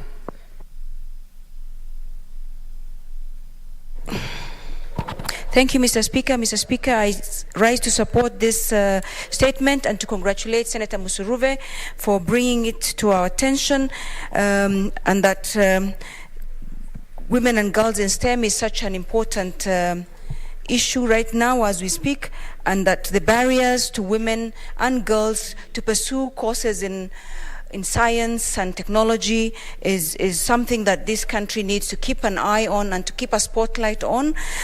We know for a fact that women and girls are capable as much as our boys to pursue courses in STEM, but as you know, there are very many barriers. Stories are told of people who have the prerequisite degrees in this, but who actually are discriminated against, because when the interviewers are looking for people that are in STEM, they think that the girls and women may not be suitable. In fact, there was research that has been done where across the globe, and not just in Africa or in Kenya, women in STEM, even when they have already pursued the course, are still facing very many barriers to get finding meaningful jobs, and even when they do find, are paid much less than other people, men of similar qualifications. Mr. Speaker, I read some time back about a South Korean woman who is a biologist and was looking for a research job in a lab, and when she was being interviewed, she was taken around the lab to lift equipment instead of being asked what exactly she would do for the research within the laboratory. And she believes that because she couldn't lift some of the equipment, she was denied the job. So such is the discrimination that women in science and technology face. And therefore, it's important that the United Nations and the international community have set aside the 11th of February as a day of putting a spotlight on women and girls who are trying to pursue a course in STEM. And we in this country, especially in our country where we still have a long way to go, it's about time we leapfrogged our girls and women into STEM courses, and also look at the barriers that have really held our women and girls back with regards to careers in STEM and careers in science and technology.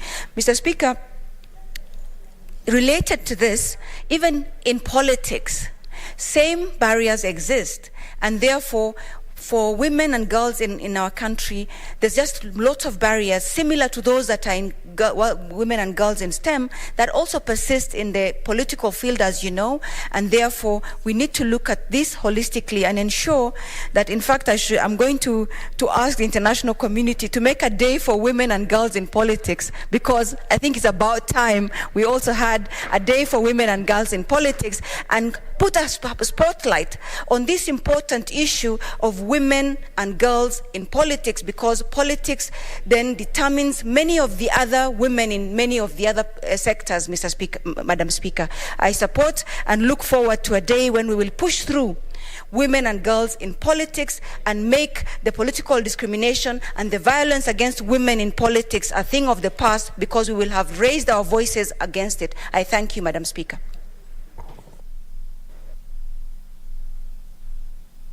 Thank you, Senator. The next statement is by Senator Cherargei.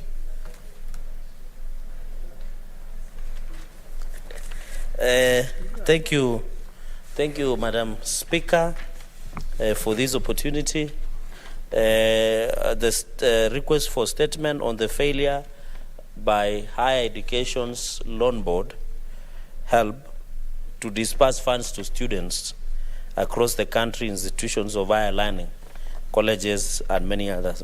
Madam Speaker, I raise pursuant to Standing Order 48-1 to stick a statement from the Standing Committee on Education on the failure by Higher Education's Loan Board to disperse funds to students, institutions of higher learning, and colleges. In the statement, the committee should, 1, appraise the Senate on the financial status of the Higher Education's Loan Board, stating whether the organization is able to meet its financial obligations to students in institutions of higher learning.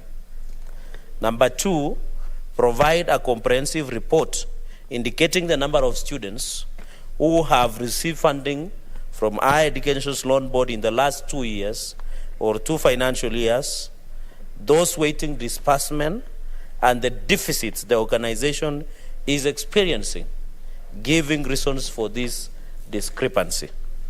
Number 3, Madam Speaker, state the targeted interventions that the Higher Education's Loan Board and its board is applying in alleviating the status of students awaiting loan disbursement, considering that the majority of these students hail from poor families, hustlers, and require financial support for tuition and upkeep. Number 4, state whether there are any arrangements between Higher Education's Loan Board and the institutions of higher learning to allow students to be admitted as they wait disbursement of funds, considering that universities demand full payment before admission. And finally, Madam Speaker, state the measures, if any, that the Higher Education's Loan Board has put in place to mitigate the cash crunch situations brought by the defaulters of Higher Education's Loan Board. Madam Speaker, considering that most of our students, as we talk, those who are supposed to join are yet to join because the Higher Education's Loan Board is yet to disperse the funds. So I hope this matter will be treated urgently with the committee, even if you give a shorter time and usual the time. I thank you, Madam Speaker. Thank you, Senator. Senator Halake Abshiro Soka. Thank you, Madam Speaker. Madam Speaker, the issue of education is very dear to me, and especially coming from my county of Isiolo, which has a lot of disparities when it comes to education level. Just a few weeks ago, I learned that a few months ago that a lot of the issues facing education are not being taken very seriously or prioritized. I know even things like school feeding program was having a problem, and we thank now the government for having rectified that after a lot of shout by ourselves. But the issue of higher education loans board is one that really that has been helping a lot of students, and we are aware, even in our counties in northern Kenya, where the number of students even accessing higher education is so low, none of them has received any disbursements, and that is affecting a situation that's already very bad. As it is, because of the disparities in levels of education, in quality of education, in access to education, and the historical injustices that have caused northern Kenya, and especially Isiolo County, to have very low numbers going to universities, the problem of not having finances and the problem of delayed disbursements of higher education funding has then dealt double stroke to them. So, Madam Speaker, I'd like to congratulate Senator Cherargei for highlighting this issue. This is an issue that's actually affecting us in Asal counties, especially because when you have only, say, 50 students going, and those 50 cannot access education because then it becomes that our counties are totally being left behind. As it is, we are hard to reach. Now education is also becoming another tool of exclusion for people in northern Kenya. Madam Speaker, I am very saddened to note that some of the things that keep our kids in school, from finances to even certain school feeding programs and small things that help, poor communities, vulnerable communities to have a chance and to participate in the socio-economic activities of our country, are now becoming a tool of exclusion. And I would like to appeal to the Kenyans who have not paid their higher education loans to please pay up. And if they haven't paid up, a system or a mechanism must be put in place to ensure that the students who have nothing to do with it are not punished for it. Madam Speaker, a few months ago, when we were looking at the requirements for perhaps even running for office and the rest of it, and one of them was to make sure that you have a certificate from the Higher Education Loans Board, what came very clear is that some of the students who have taken the loans have never been able to access employment. So it's a vicious cycle, because if you don't have a job but you've taken how are you expected to pay? So in fact, if maybe things like CDF or things like youth fund can be used to offset some of the funds that the youth have taken but cannot access employment, so that then incoming students are not punished for the misfortunes of our unemployed youth, because these are the same youth that cannot even pay, and the vicious cycle continues to disadvantage the people that actually need the most. So, Madam Speaker, I support this and appeal to the government, either the Treasury to do something about it as a short-term measure, or on a long-term basis, other mechanisms are put in place so that we're not waiting for unemployed youth to pay up, and there's no way they can pay up. I thank you, Madam Speaker, and I support this. Thank you, Senator Mogeni. Ergo Kongo. Yes, Mr. Speaker, I want to thank Senator Cherargei for having brought this matter to the attention of the House. Save that that statement made of Asla Nation, this is not a matter for the Aslas, it's a matter for the children of Kenya. Madam Speaker, those days when we went to university and when government cared for some of us who are from poor backgrounds, the government made sure, Madam Speaker, that we went to university, they paid fees for us, and then they waited for us to finish and then pay the loans. And some of us, Madam Speaker, who are privileged to go through university, we have since paid help the loan that was extended to us to finish our university education, and we are forever grateful. But Mr. Speaker, Madam Speaker, this country now is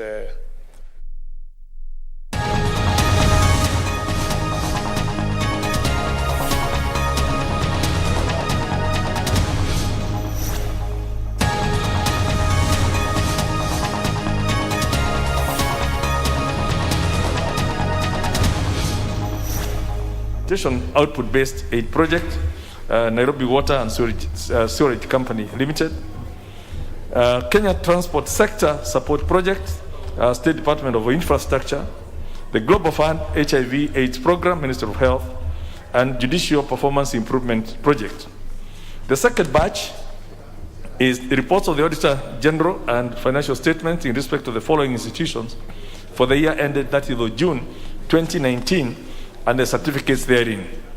Okame Technical and Vocational College, Kisiwa Technical Training Institute, Sikri Technical and Vocational College for the Blind and Deaf, Sangalo Institute of Science and Technology, Northeastern National Polytechnic, Musakasa Technical Training Institute, Kenya Forest Service, Ugenya Technical and Vocational College, Ramogi Institute of Advanced Technology, Mawego Technical Training Institute, Export Promotion Council, the Brand Kenya Board, Kenya Plant Inspectorate Service, and lastly, the Veterinary Medicines Directorate.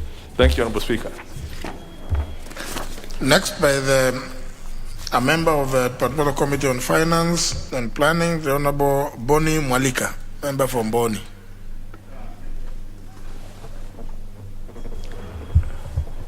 Thank you, Honorable Speaker.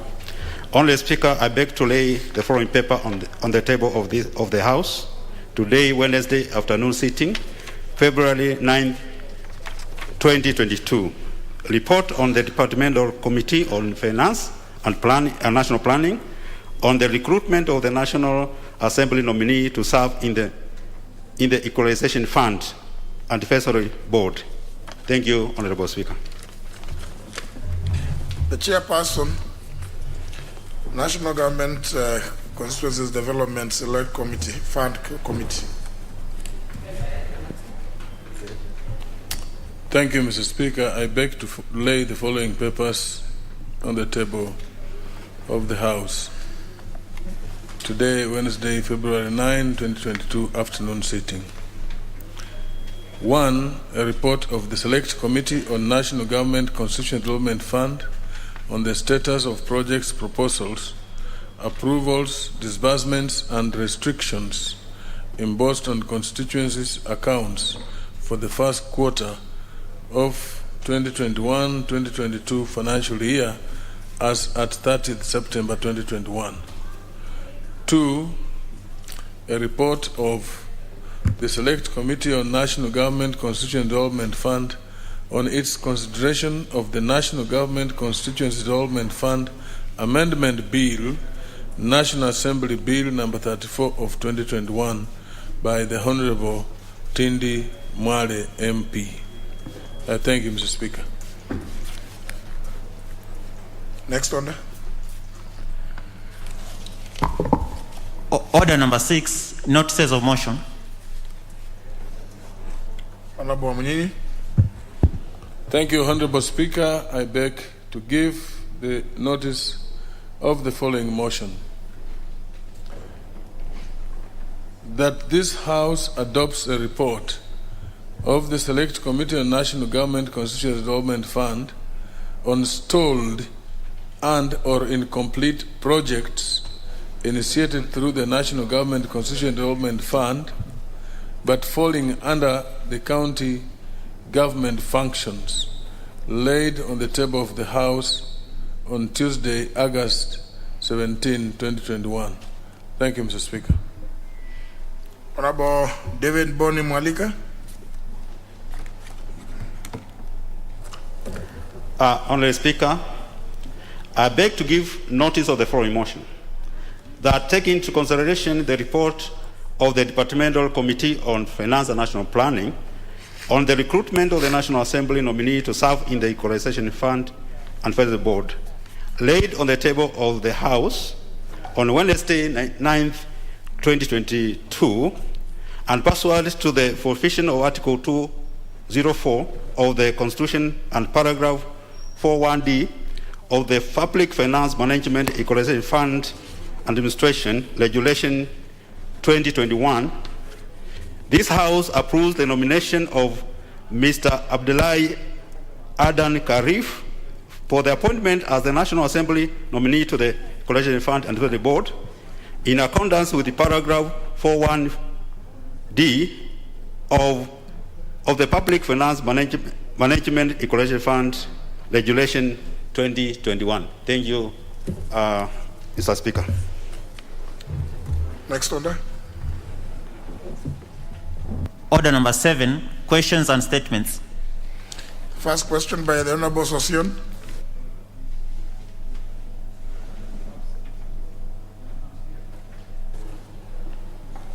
Yeah, thank you, Honorable Speaker. I rise to ask question number 02/2022.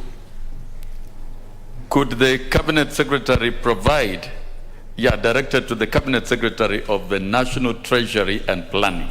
1, could the Cabinet Secretary provide a status report regarding payment of pension to Ms. Doris Akumu-Okello, a beneficiary and next of kin of the late Ayub Okello Kitaga, personal number 295264, who served as a teacher under the Teacher Service Commission. 2, when will the said funds be paid to Ms. Doris Okello, considering that she has provided the necessary documents for processing of the dues in the year 1994? I thank you, Honorable Speaker.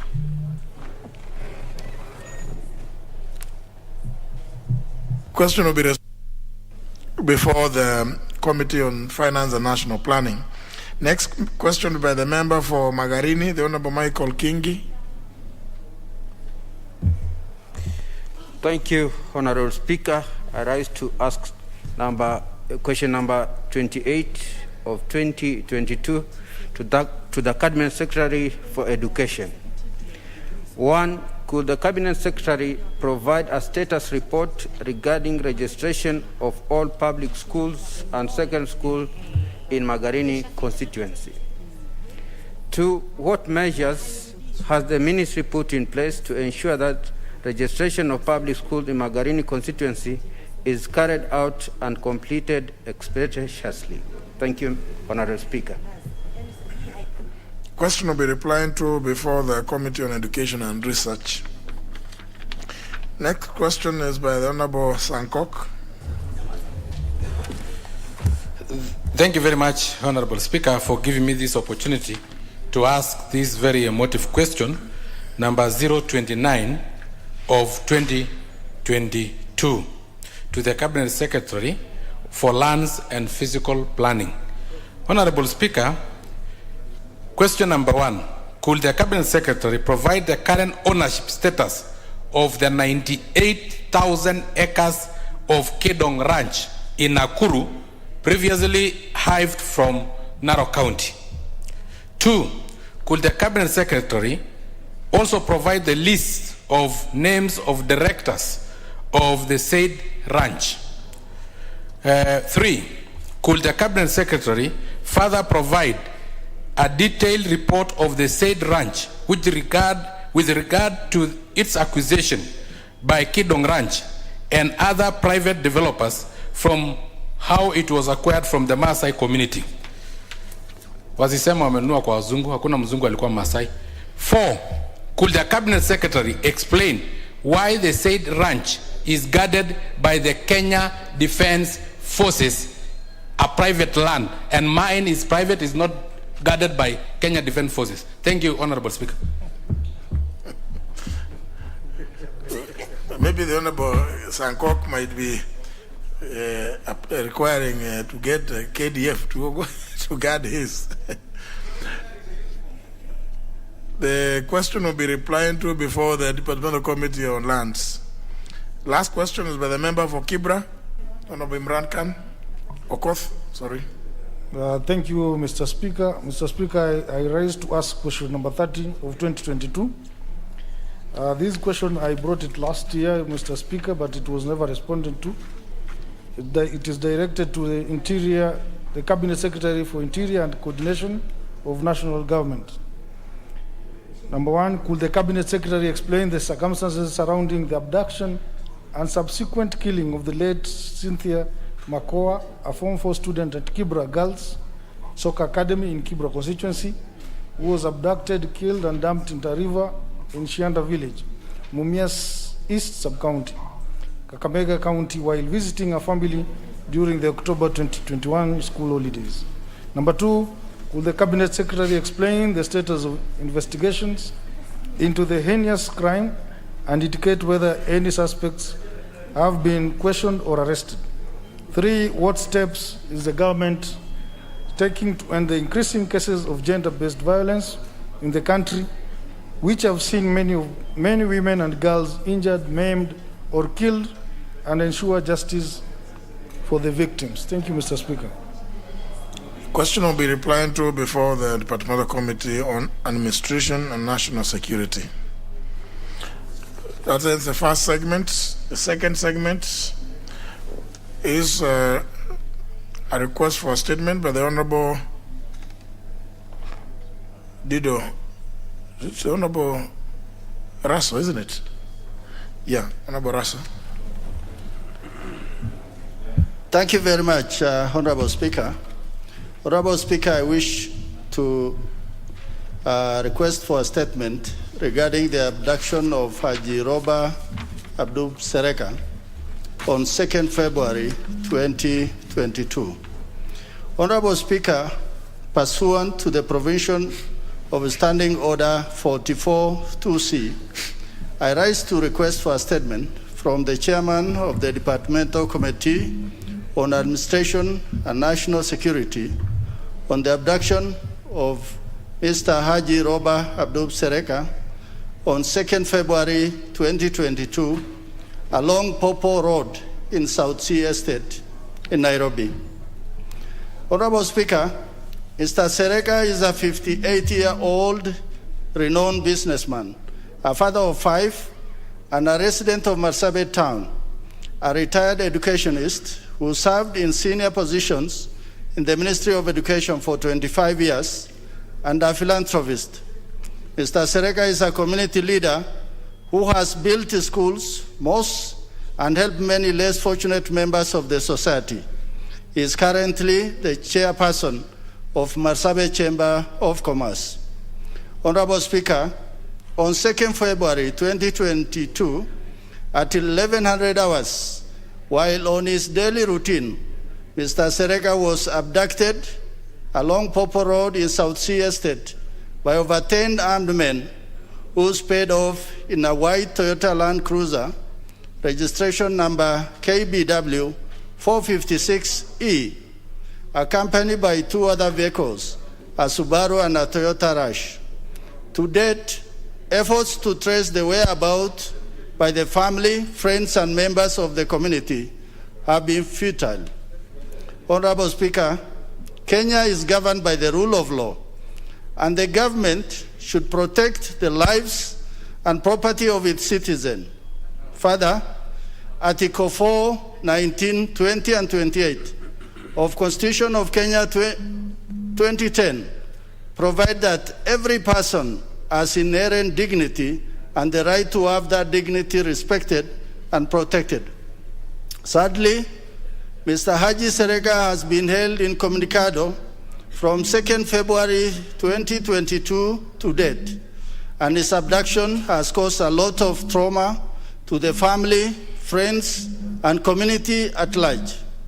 Honorable Speaker, it is against this background that I seek a statement from the chairperson of Departmental Committee on Administration and National Security on the following. 1, could the relevant government agencies establish the whereabouts of Haji Roba Sereka and give reasons behind his abduction? What efforts has the government taken to ensure that Mr. Sereka is brought to lawful custody, if necessary, where his family, friends, and the community can access him? And thirdly, what measures has the government put in place to ensure Mr. Sereka is safe and that the culprits are brought to book for their heinous act? I thank you, Honorable Speaker. Now that I don't see the chair of the committee, the question will be channeled to the committee through the office of the leader majority. Yeah. Yeah, that because the chair is not, but the matter is urgent. Next order. Order number 15, the Health Laws Amendment Bill, National Assembly Bill number 2 of 2021, second reading, resumption of debate. As when the House arose, the Honorable Millie Odhiambo was on the floor. You have a balance of 4 minutes. Thank you, Mr. Speaker. Mr. Speaker had indicated when I started speaking that I support the Health Law Amendment Bill, but I'll be supporting it with proposed amendments by the committee. Mr. Speaker, I had indicated some of the reasons why I was supporting the bill. That Speaker, it is what this bill seeks to do is to amend 17 pieces of legislation relating to the health sector. And Mr. Speaker, those include the Pharmacy and Poisons Act, Mental Health Act, Medical Practitioners and Dentists Act, Nurses Act, Kenya Medical Training College Act, National Hospital Insurance Fund Act, the Medical Laboratory Technician and Technology Act, Tobacco Control Act, Nutritionists and Dietitians Act, Cancer Prevention and Control Act, the Public Health Officers Training, Registration and Licensing, Kenya Medical Supplies Authority, Counselors and Psychologists Act, Physiotherapists Act, Health Records and Information Managers Act, the Clinical Officers Training, Registration and Licensing Act, and the Health Act. Mr. Speaker, what the bill seeks to do is to have a wide-ranging amendments on these bills relating to health policy to improve efficiency, service delivery, realization of the universal health coverage, and the Big Four agenda in line with the Constitution, the Health Act, and the Mwongozo Code of Conduct for Code of Governance for state corporations. Mr. Speaker, having said that, I just wanted to say that some of the things that stand out for me that I have seen in the report of the committee, which I think need to be looked into, is that we are reversing back into the old ways, Mr. Speaker, because it is top-heavy. There's heavy representation in the state corporations that are being set with where you have PSS forming almost 70%. PSS and AGs in all these corporations that have been set forming 70%. Some of the agencies that were there before, like civil society, faith-based organizations and all that, have been removed. And Mr. Speaker, that then takes away the voice of the public, which the Constitution requires. Mr. Speaker, it also takes away some element of self-regulation within those sectors. Third thing, Mr. Speaker, the other issue that is of concern to me is, Mr. Speaker, sometimes we need to ask what comes before, the chicken or the egg. Or in relation to the Mwongozo Code of Governance, Mr. Speaker, can't really remember, maybe it did come to the House for it to be a government policy. But sometimes when you see the government not adhering even to constitutional standards, we keep referring to the Mwongozo Code of Governance as though it is the Constitution.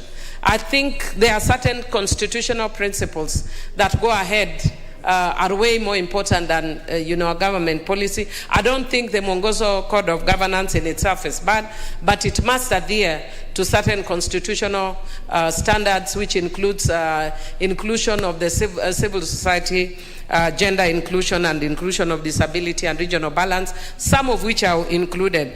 Mr. Speaker, one of the issues of concern to me is the NHIF bill. If you see, because I see my time is up, if you see the provisions relating to NHIF bill, Mr. Speaker, I think we dealt with some of these issues less than 6 months ago, so I don't even know why they are even here. It creates a lot of confusion. And Mr. Speaker, at some time we'll be calling on your officers. If you could request, indulge me just 1 minute to say this. Thank you, Mr. Speaker. If you could guide us, for instance, when you have an omnibus bill with 17 pieces of legislation, when we call for public participation, should it be public participation in health laws amendment, which can confuse the public as a health act amendment, or should we in the media? You have your 1 minute, Honorable Millie. Thank you, Mr. Speaker. I was just wondering if then we can take in calling for public participation, whether then we can put the 17 pieces of legislation, Mr. Speaker, because you can find there's one person who is not interested in the Pharmacist Act, but is interested in NHIF. But when they see the health laws, it confuses, because a lot of people think we are actually amending the Health Act, for which they may not be interested. The nurses may not be interested in the amendment of the Health Act, but they may be interested in the amendment of the Nursing Act. So I'm just saying, going forward, perhaps when we are amending, even when it's omnibus, we need to very specifically provide for that. Otherwise, it may stand to be challenged in court. Thank you, and I really do thank you for indulging me. Thank you. And I support with amendments. I think one key amendment, Honorable Millie, should be one that addresses the issue of a decision that the House has taken in the last 6 months. Because I think there were very substantial, amendments which are into the NHIF law, which was just assented to in December, towards the end of December, actually. So for it to be here again, maybe somebody needs to really look through and see whether you may not be repeating or maybe doing away with that which you just passed the other day, even though it was a different session.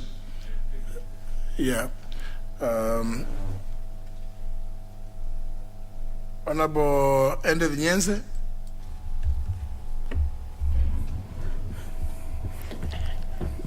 Thank you, Mr. Speaker, sir. I do not wish to contribute to this. Thank you. I'm just following the requests. Honorable Mwangi Mburu. Thank you, Mr. Speaker, but I also didn't intend to contribute to this. Oh. Honorable Nyikal. Thank you, Mr. Speaker. Mr. Speaker, I rise to support this bill, but with a lot of reluctance. I must bring that out at this point. Mr. Speaker, the object of the bill is to harmonize the health laws and to be in line with the Mwongozo Code of Governance, and those are really the main issues.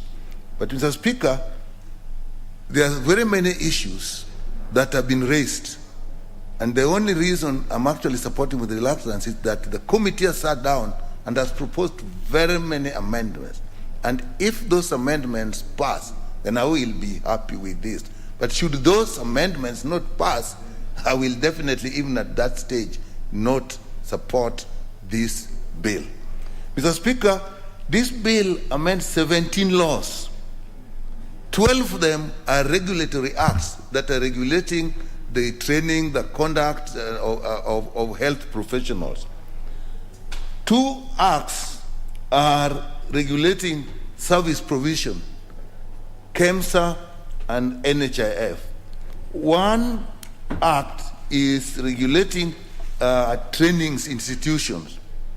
Mr. Speaker, the other act is regulating drugs and substance of addiction. And 1 is an overarching act. Mr. Speaker, an omnibus covering so many laws with so many various objectives is unlikely. Mr. Speaker, an omnibus bill that is covering so many laws that are looking at very different functions is likely to cause confusion. And that's why the committee had to come in and do very many amendments. Because of that, it ignored very basic principles.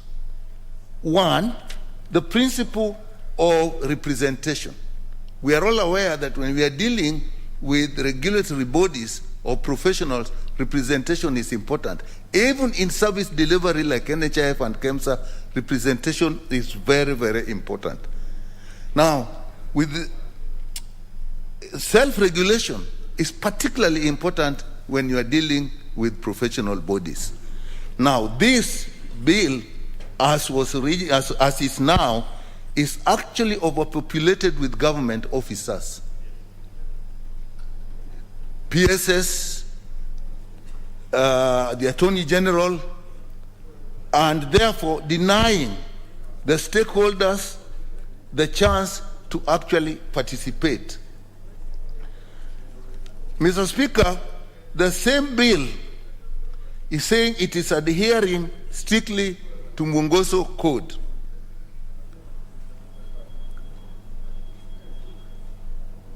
Mr. Speaker, I'm really craving your attention.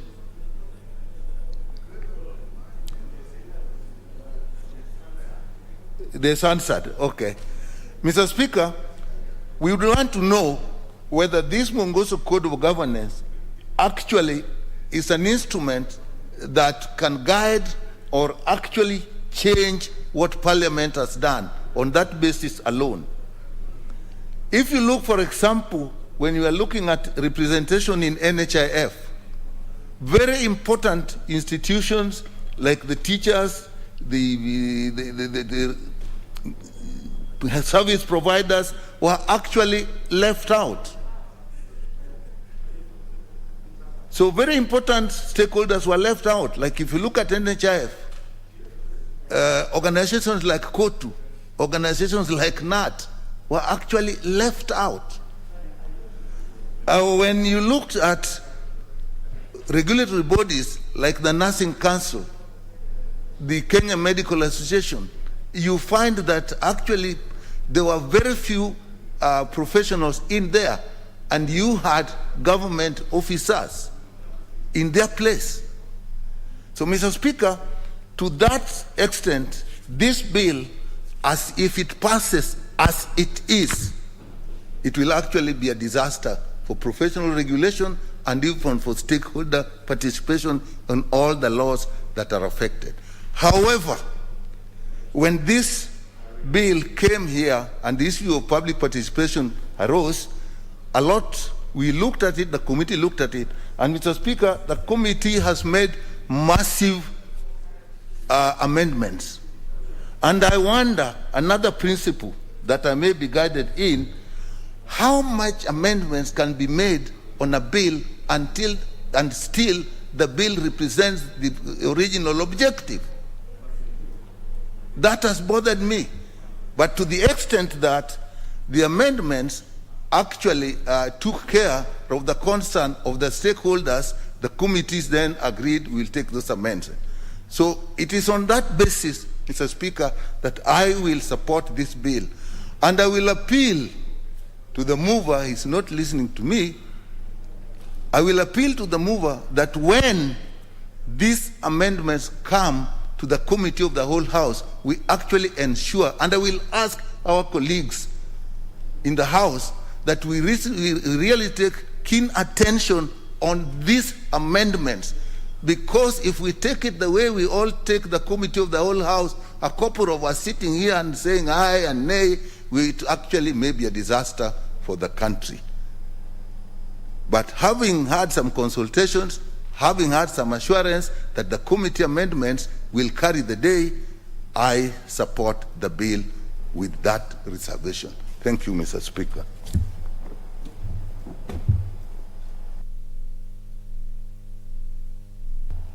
Member for Funyula. Thank you, Honorable Speaker, for granting me opportunity to also drop a word in respect of the Health Laws Amendment Bill 2021, Bill number 8, whichever, Bill number 2. Honorable Speaker, for all the time I have been here, and our first term is coming to an end, I've always been uncomfortable with the omnibus bills that tend to amend so many bills in one particular bill. Attempts to amend very many acts of parliament in one particular bill. You rob the people of Kenya the opportunity to constructively contribute to the contents of the bill. You rob the people of Kenya and Parliament the ability to deeply scrutinize the bill in order to enrich for the purposes of benefiting the people of Kenya.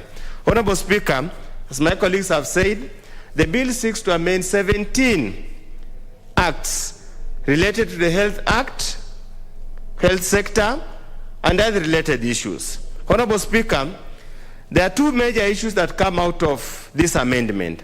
Number one, the bill proposes to reconstitute the various boards, councils that are in various acts of parliament. And these are the Pharmacy and Poisons Act, the Medical Practitioner Dentist Act, the Nurses Act, the Medical Laboratory Technician Technologists Act, the Tobacco Control Board, the Cancer Prevention and Control Act, Public Health Officers Training, Registration and Licensing Act, number 12, 2013, the Kenya Medical Supplies Authority, the Counselors and Psychologists Act, the Physiotherapist Act, the Clinical Officers Act, and the Main Health Act, and many numerous acts of parliament.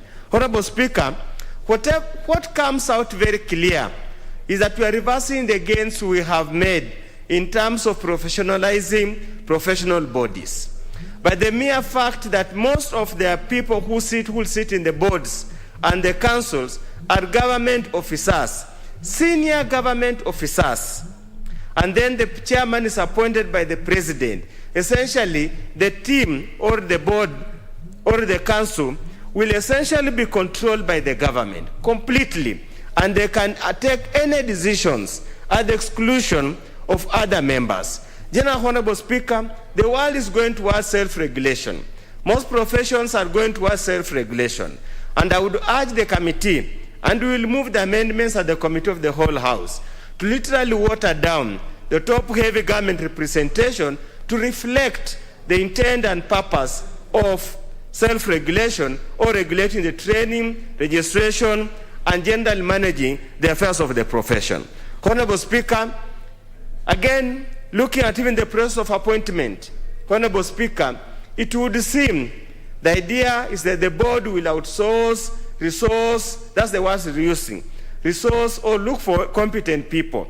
Yet the Constitution of Kenya contemplates that each and every Kenyan must be given an equal opportunity to compete for any available vacancy in public service.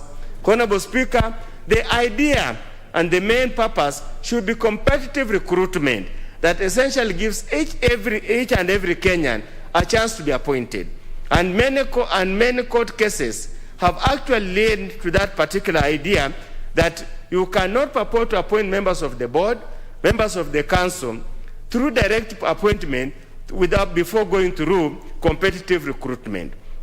So therefore, we will make an amendment to ensure that any appointment, whether to any council or anywhere or any board, is done competitively through the process of advertisement.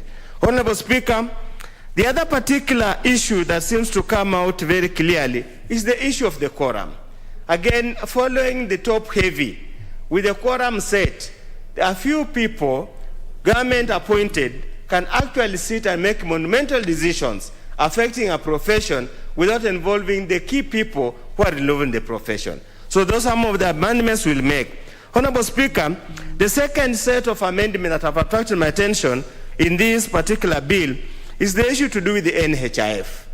And as my colleagues have mentioned, we just dealt with a bill to do with the NHIF sometimes last year in October.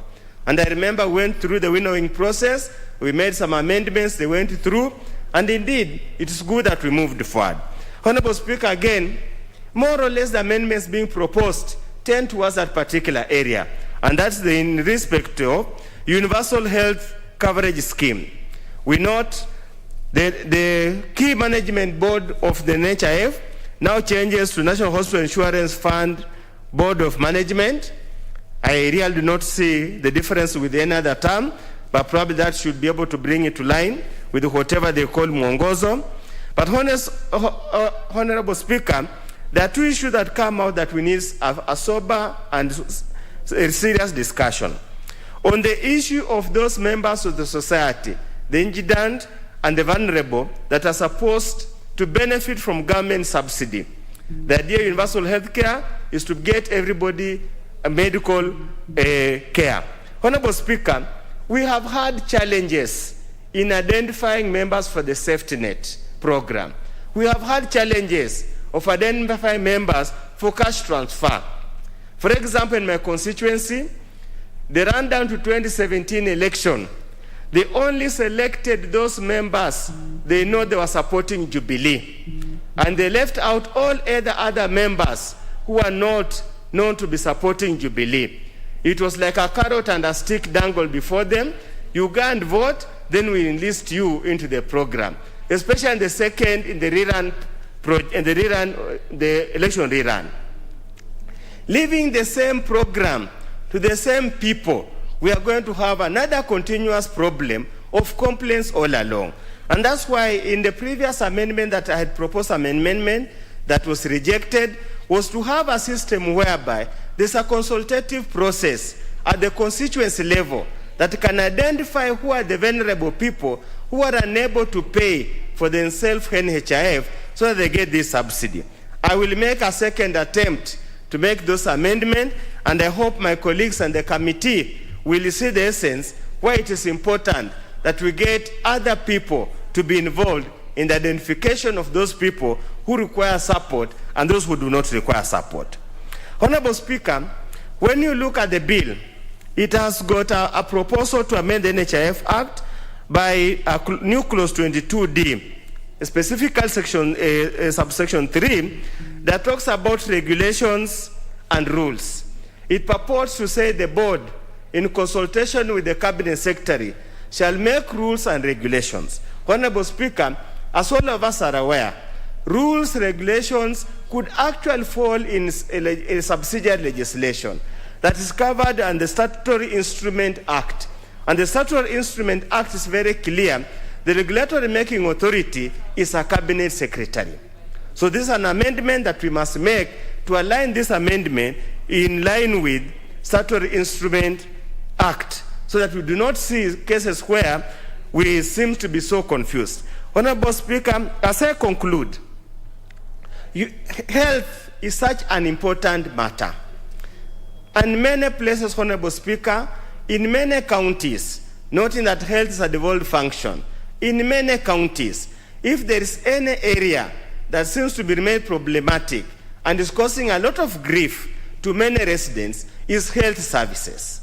Honorable Speaker, I do not know where the angel will come from so that he can bring the Holy Spirit to the new set of governors that will be appointed to prioritize health care. If there is any aspect that devastates a family, however rich it is the issue of the medical bill. If there is anything that can destroy a family, is long-term medical costs that are unable to bear. I hope and pray that those of the Kenyan people, when you go to the next election, the most important criteria is to listen to those who are aspiring to be governors. Do they talk about health? Do they prioritize health? Do they present workable solutions to the health crisis that we have in this country? We lose people to very many preventable diseases that we could have easily sorted out at an early stage.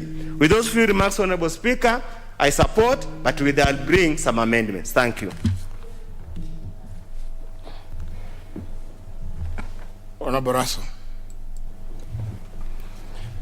Thank you very much, Honorable Speaker.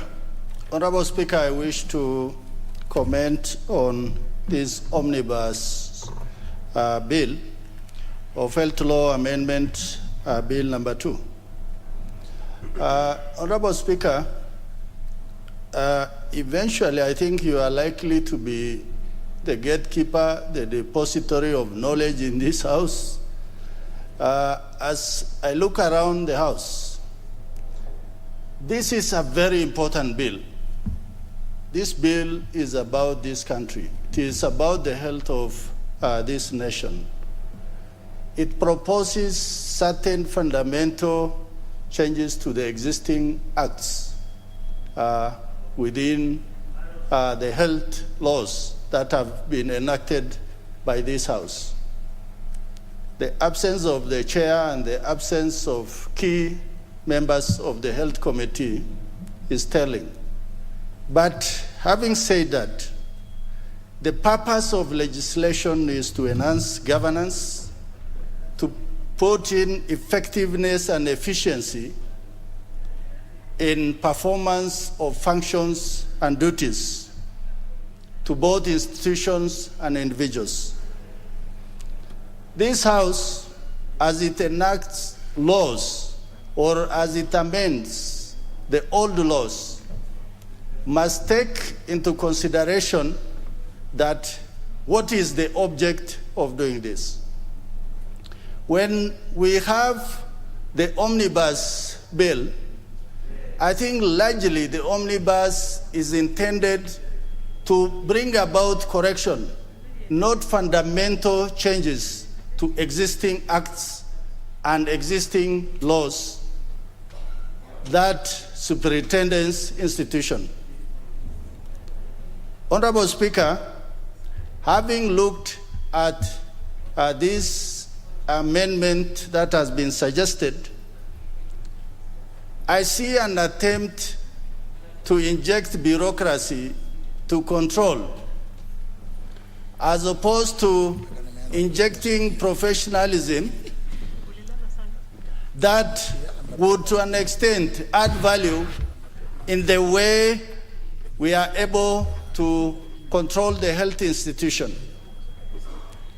And I think as government, the purpose of government is to provide service and also to inject resources, and at the same time to make sure that those resources are used purposefully. Honorable Speaker, professional bodies, as those that have been indicated in this omnibus bill, are legal bodies, constitutional, constituted by most qualified individuals. And that is how important it is that as we bring this bill before the House, we must look at how much public participation has taken place. And what we mean by public participation in this particular omnibus bill is the public that involves the consumers, but also stakeholders who are the main player or players in the health arena. And that is why my colleagues who have spoken before me were very clear that NHIF, where we enacted such an important bill, I think hardly a month ago, then suddenly we have an omnibus amendment that is suggesting a particular change. I'm not sure if those who have moved the amendment have looked at the extant bill, which was just recently signed into an act of parliament. Honorable Speaker, as bills come before the committees of the National Assembly, the committees will scrutinize. And I have to say with degree of certainty that if there are major changes or the committee proposes drafts of amendment to what has been brought before the House, then I believe maybe that bill was not properly crafted from the beginning. And that is where we must be careful to actually ask ourselves, would it not be necessary to even return to the originators of the bill so that they look through it, as opposed to the committee appearing to be making the bill themselves?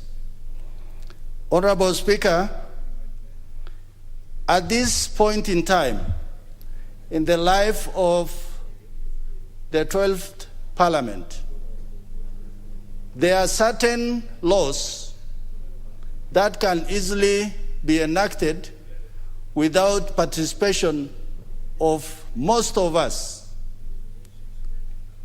These particular laws, if they sneak through the House, in the long run, they will have far-reaching ramifications on institutions and on the way those particular laws can be objectively implemented.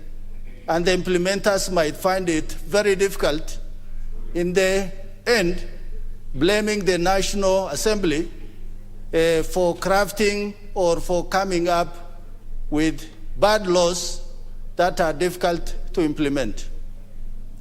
For this and other reasons, I would also urge the leader of the majority, who I really congratulate because he actually has now become a permanent feature in this House, as even the committee chairs have taken flight, so that certain laws, we rather take a longer time for them to be enacted as opposed to rushing them through the House. With those remarks, Honorable Speaker, I thank you and I beg to support. Thank you, Honorable Speaker.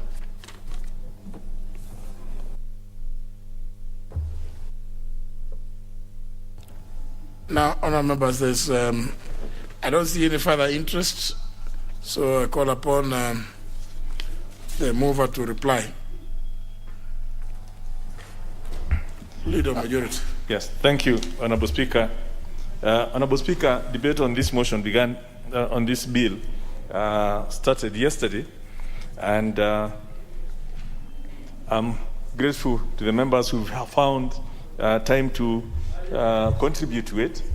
But like I said in my moving yesterday, this bill was introduced at the beginning of last year.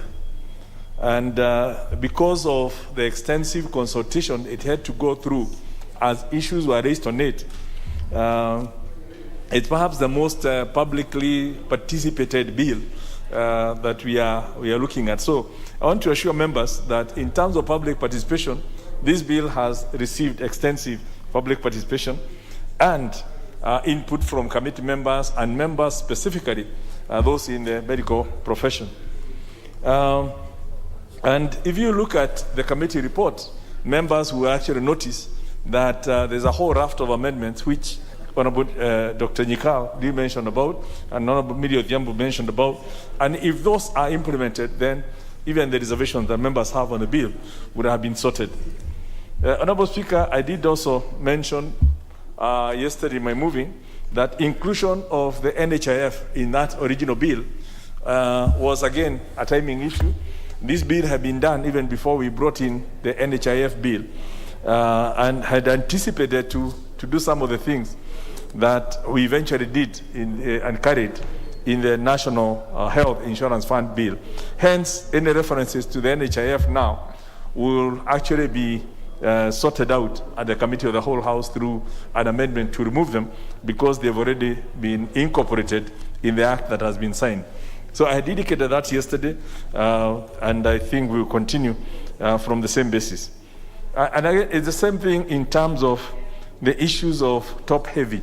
The representation, this is one of the issues that had brought problems and caused a lot of the regulatory agencies to appeal to members for interventions, because we also agree you can't have lots of government within the regulatory, the 12 regulatory bodies being covered by the Act. But by and large, I think it's a very good bill, especially with the amendments that will have gone through the Health Committee at different stages.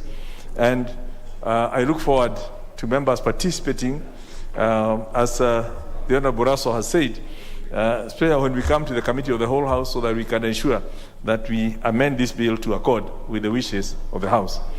Honorable Speaker, with those remarks, once again thank the members who participated, and look forward to their further participation during the Committee of the Whole House. I beg to reply.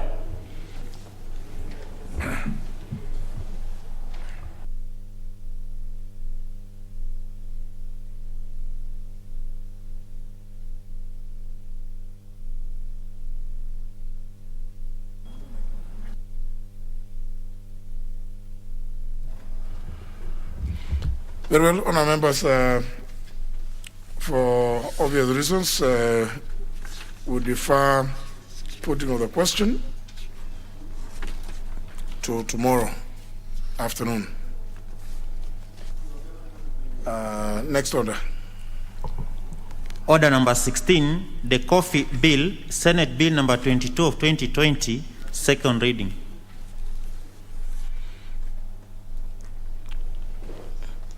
I don't see the chairperson of the committee.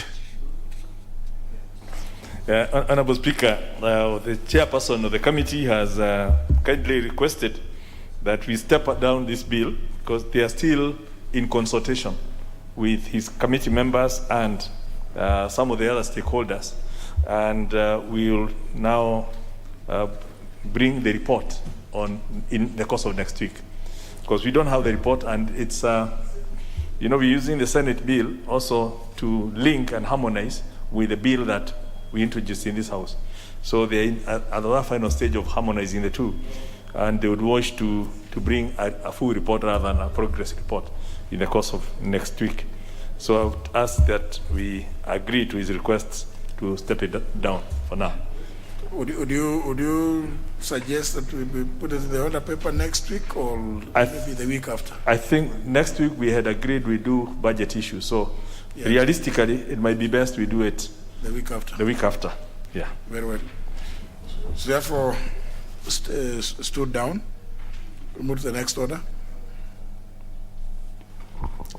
Order number 17, the Circle Societies Amendment Bill, National Assembly Bill number 55 of 2021, second reading.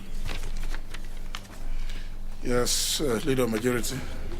Yeah, Honourable Speaker, I beg to move that the Circle Societies Amendment Bill, being National Assembly Bill number 55 of 2021, be now read second time. And Honourable Speaker, as members will be aware, this bill is a republication of the Circle Societies Amendment Bill number 16 of 2018, which had already gone through this House, and it was passed at the end of 2018 and assented to, but following the case that was sent to the court by the Senate, the High Court on 29th of October 2020 did declare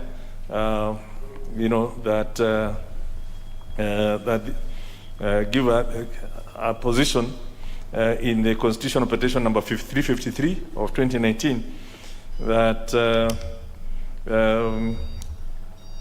nullified 23 bills, and one of these is actually the Act number 18 of 2018, the Circle Societies. However, as the Court of Appeal did reverse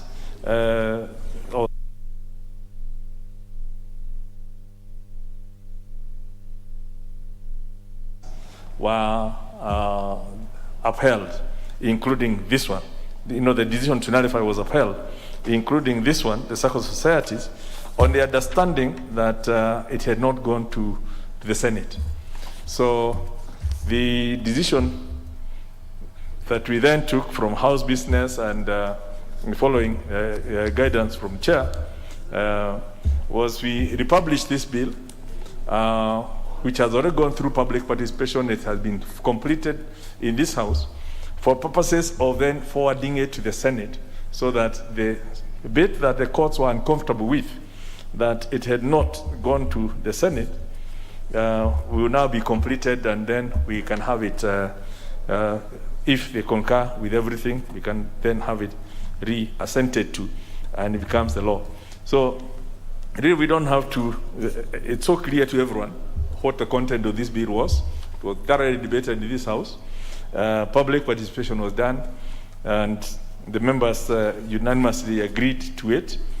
And hence, we, apart from just highlighting what this bill intends to do, basically it's something for just to refresh our minds, that this bill is providing for the establishment and operationalization of an electronic filing system for all the statutory returns and documents by the SACCO societies.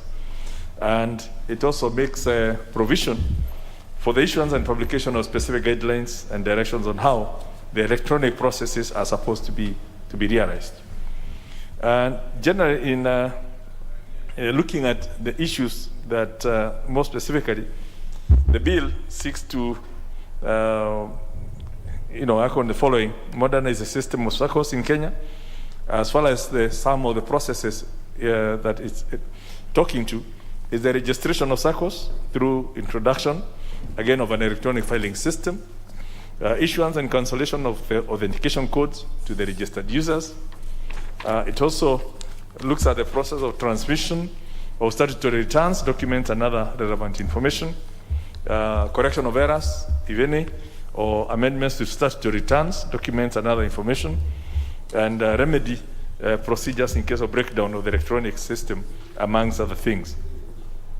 So basically, again, this is it's just seeking that, and like I said, I debated and agreed.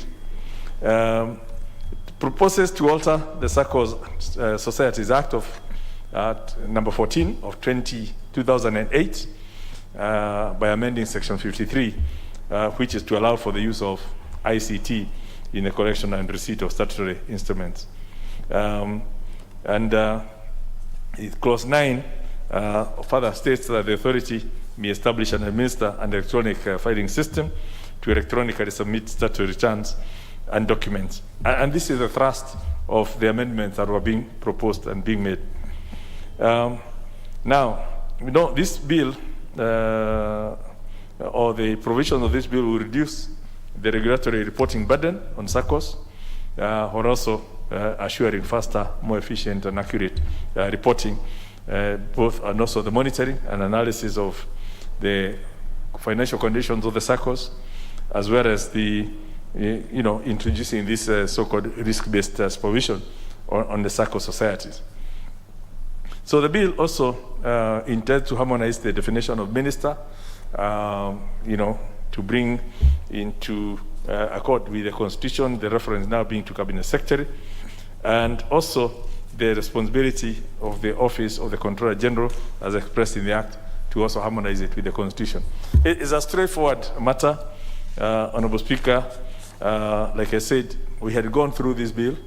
Everything passed. It was challenged in the courts that it had not been, because SACCO cooperatives are one part of the devolved functions, and the High Court did agree that indeed on this particular bill, we should have taken it to the Senate for their input. And hence, we hope by redoing it afresh and passing it, then we take it to the Senate, it will have completed the journey as required by law. So, Honorable Speaker, with those few remarks, I beg to move and would ask the Honorable Nduati Ngugi to second, who has been putting quite a bit of time on this and member of the Finance Committee. I'm also aware the Honorable Udo is here, and he will be giving his input into it. But I beg to move. Okay, Honorable Nduati. Thank you very much, Madam Speaker.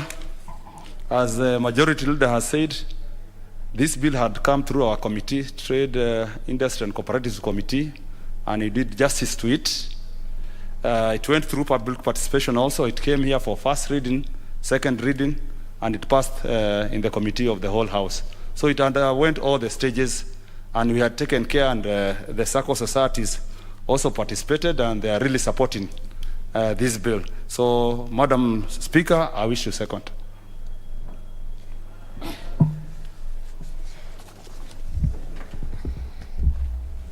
Honorable members, I propose the question, which is that the SACCO Societies Amendment Bill, National Assembly Bill number 55 of 2021, be now read a second time.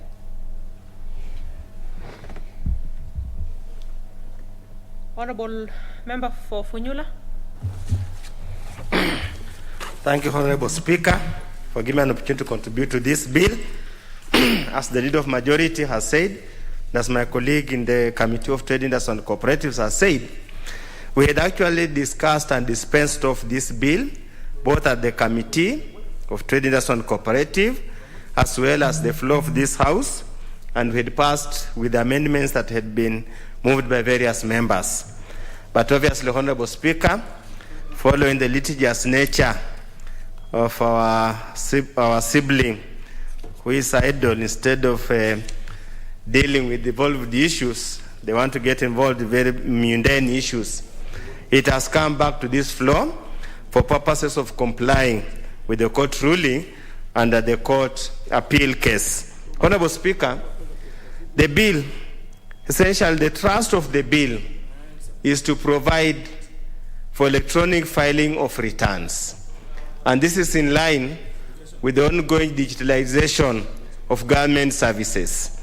As it has been the practice in the past, Honorable Speaker, any SACCO, any cooperative society, or any SACCO that is required to file returns was required to carry hard copies and bring to relevant offices.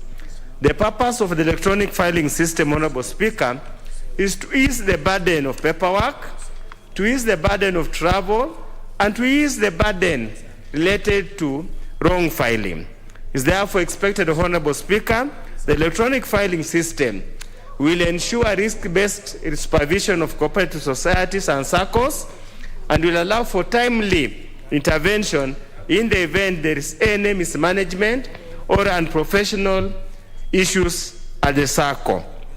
Honorable Speaker, it's also important that this gives SASRA, which is the supervision authority or the regulatory authority, a chance to review online and real-time any matters relating to SACCOs and societies. Honorable Speaker, in supporting this amendment, Honorable Speaker, we need to emphasize the important role of the cooperative movement in this country. We need to emphasize the important role, Honorable Speaker, of the SACCO to the extent they raise funds and the members use that fund to address various issues and challenges in their personal life. So, Honorable Speaker, with those few remarks, I support the bill because I already made comments on it. There's nothing more we are adding, and I urge my colleagues to pass it so that to transmit to Senate so that they can finalize the matter and give SASRA the opportunity to supervise and manage SACCOs adequately and efficiently. Thank you, Honorable Speaker. Honorable members, who else is interested in making a contribution? It's an important bill. If there be no further interests, I'll call upon the mover to reply. Yeah, Honorable Speaker, I want to thank the seconder and the member who has contributed. And it's understandable the fact that members had already exhausted debate on this, and we are only doing it for technical purposes to help complete what should had not been completed. I would understand why the reduced interest in contribution. But nonetheless, I want to thank the members for being here and having contributed, and I beg to reply.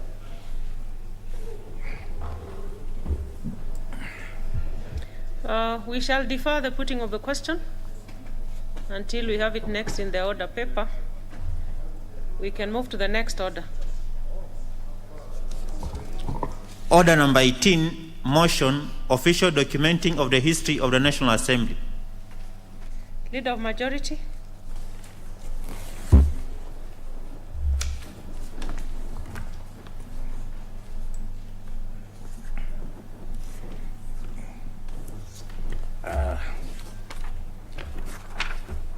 Honorable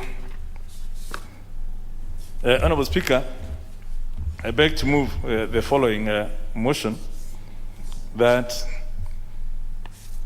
aware that the history of any institution is key to evaluating its development, further aware that documenting history provides a knowledge bank for future generations, noting that the history of Parliament of Kenya is largely unrecorded, scattered and piecemeal, further noting that most comparable jurisdictions have elaborate records of their history, which are periodically updated to capture new developments, cognizant of the fact that the Parliament of Kenya marks its 115th anniversary this year, having been established as the Legislative Council, or LegCo, in August of 1907, further cognizant that the legislature has been transforming in the last century both in mandate and composition, starting as a fused unicameral legislature to a bicameral one at independence, to a unicameral legislature before again reverting to a bicameral parliament after the promulgation of the Constitution of Kenya 2010, recognizing the many works of arts, including statues, frescoes, murals, and pictures connected with the history of the Parliament of Kenya, including the contributions of great men and women, families, architects, and politicians throughout the 114 years of the history of the institution, and its transformation and growth throughout the period. Now, therefore, in order to ensure the preservation of the history of the institution for future generations, this House resolves, one, that at an appropriate stage, the House appoints a committee comprising of not more than 9 members to oversee the preservation of these histories for posterity, with special focus on the National Assembly. Two, that the copyrights of the History of Parliament of Kenya projects be reserved for the benefit of Parliament and the people of Kenya. And 3, that the Clerk of the National Assembly puts in place and executes appropriate mechanisms to actualize this resolution. Honorable Speaker, we had started debate on this motion in the last session, and obviously that died with the 5th session. So it's a reintroduction of that intention in the realization that our Parliament has come a long way. And for those who have read some history, the first Legislative Council, the LegCo, sat in a small corrugated iron building in Haile Selassie Avenue, which was then known as White House Road, just across from these chambers, and it met there for 17 years. We also know the Bank of India building in Kenyatta Avenue. It has its own history, and the LegCo started meeting from there in 1924. It was then referred to, known as the Memorial Hall, and from that building, between 1924 to 1954, the LegCo transacted business for that years, and again before it moved to the buildings that we know today, which is the Parliament. Now, this information is recorded by the first Speaker of the National Assembly, the late Humphrey Slade, who served this Parliament from 1967 to 1970, and at pages 59 to 60 in his book, The Parliament of Kenya. And this book was published in 1967 by the East Africa Publishing House. And at that time, the book used to cost 3 shillings. It's actually a very rare book for those who might be lucky to get it. And I'm recounting these details just to demonstrate a few things. That one, we have a very rich history, but one that we hardly know of, which is largely unrecorded, and where it is recorded, it is scattered. The two, it's important we have a repository of our unique history and heritage, that we can always go back to and read, touch, feel, and be part of. And especially with the young generation who are now more moving towards their phones and PlayStations and all that. In the near future, we probably will never have anyone who can tell you what happens in Parliament, what happened in Parliament, where these traditions that we keep talking of, that Parliament is about its history, its traditions and pronouncement. We could lose all that if we actually don't get into this documentation. And the third reason I'm recounting these details is, as Chinua Achebe, the world-acclaimed Nigerian novelist and essayist, once said, that there's that great proverb that until the lions have their own historians, the history of the hunt will always glorify the hunter. And we therefore need to tell our history. And we've seen the distortion that has happened to our own history of Kenya, depending on who tells that story. If you're reading from the colonial books, you'll find that much as the mountains have been there, Mount Kenya has always been there with its own different names. In the books we are told, the first man to see Mount Kenya was a certain colonialist. The first person to discover Nyahururu Falls was somebody Thompson. But it has always been there. But because the locals had never documented it and actually come to claim it and get him in Lake Victoria, being named after, Queens, we risk that even the Parliament of Kenya, some people may not even know, some of these things, and it could be written in history from a different perspective. So it gives me then great pleasure too that as I move this motion, and also to note that other parliaments have been doing the same in terms of their documentation.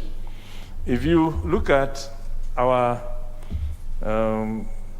UK counterpart, the parliament in the United Kingdom, they have what they call the preservation and access team, which basically ensures that all the precious collections are cared for, conserved, and prepared for digitization or loan. And the Information and Records Management Service, which goes by the acronym IRMS, supports the management and protection of parliamentary information.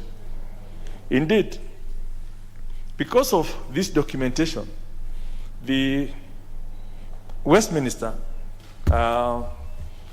and its traditions becomes part of the United Kingdom tourism and attracts quite a number of visitors who come because they've read, they know about those traditions, and even the procession, the speaker's procession, is one of the things that people queue to wait for the speaker's procession so they can record it, they can do it because of the significance it's been accorded.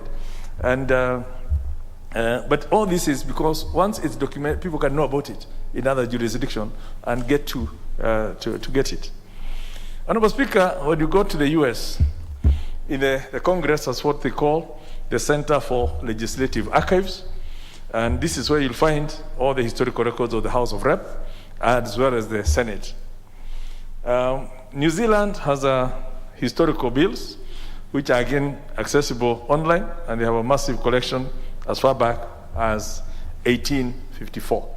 And these are just examples, just to buttress the point that this is the path that others have trodden with success, and there's no reason why the Parliament of Kenya cannot do the same.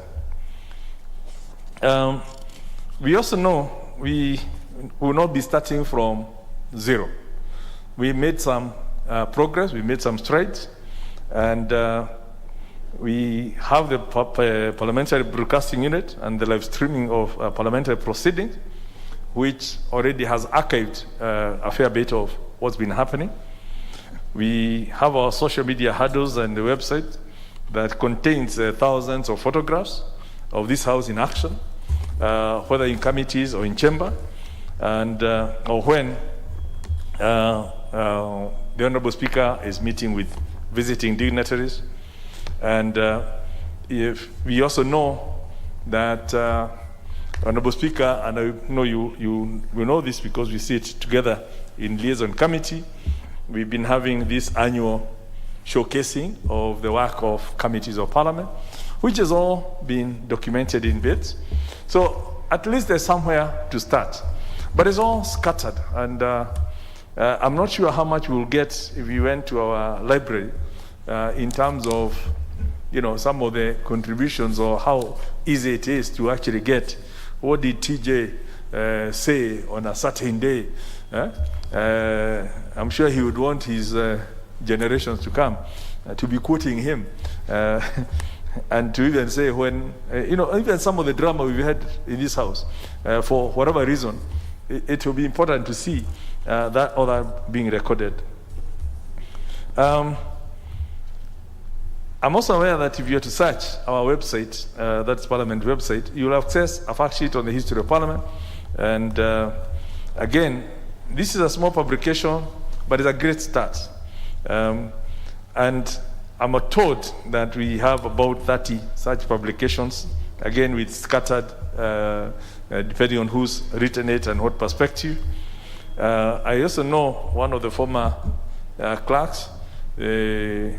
Gishohi, did write something about Parliament. And I'm sure there will be several others who might help, in fact, from either memory or direct to help in documenting this. So, the long and short of it is, Honorable Speaker, is after 115 years, if we don't document what we have, we're likely to lose it. We're likely to confuse future generations, and we will not be doing justice to the history of this nation and the history of this parliament. I also, I've mentioned the two documentaries that were produced by this House in terms of the interviews by committee chairs. And also, there was another documentary that was done recently.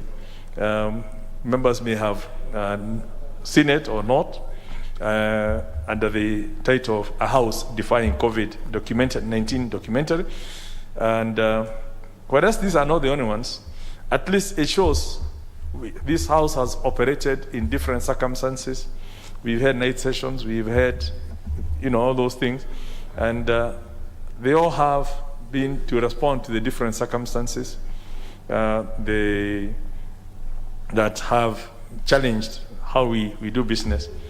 And if we don't document them, those who come after us may not even know why we did things the way we did. And hence, I'm only saying it's important we document. Honorable Speaker, therefore, what gives me great hope about this motion is that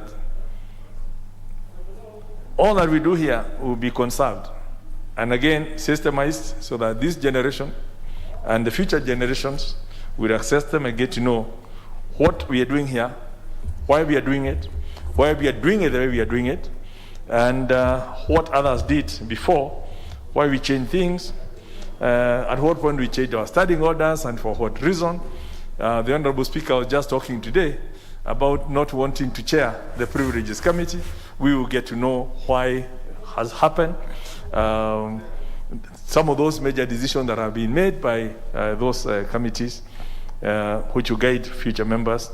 And even as we move from the 12th to the 13th Parliament, with our transition rates of 70% plus, it becomes very easy as part of the the induction for the new members when we have this documentation.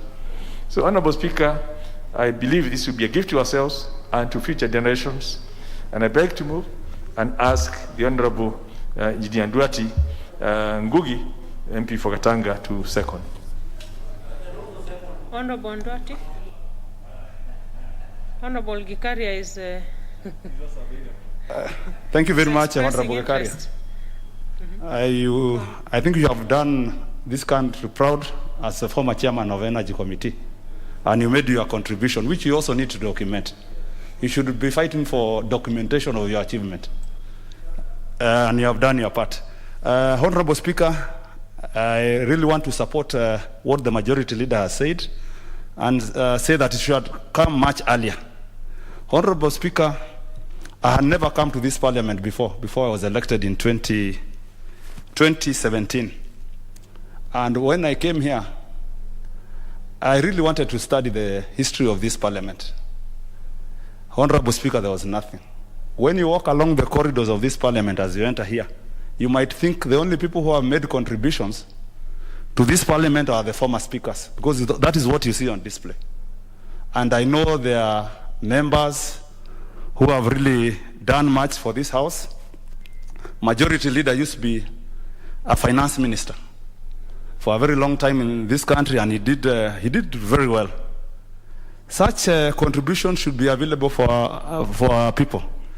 Honorable Speaker, as a parliament, I want to say we have failed. And there's a good example. If you go to judiciary, they have a judiciary museum.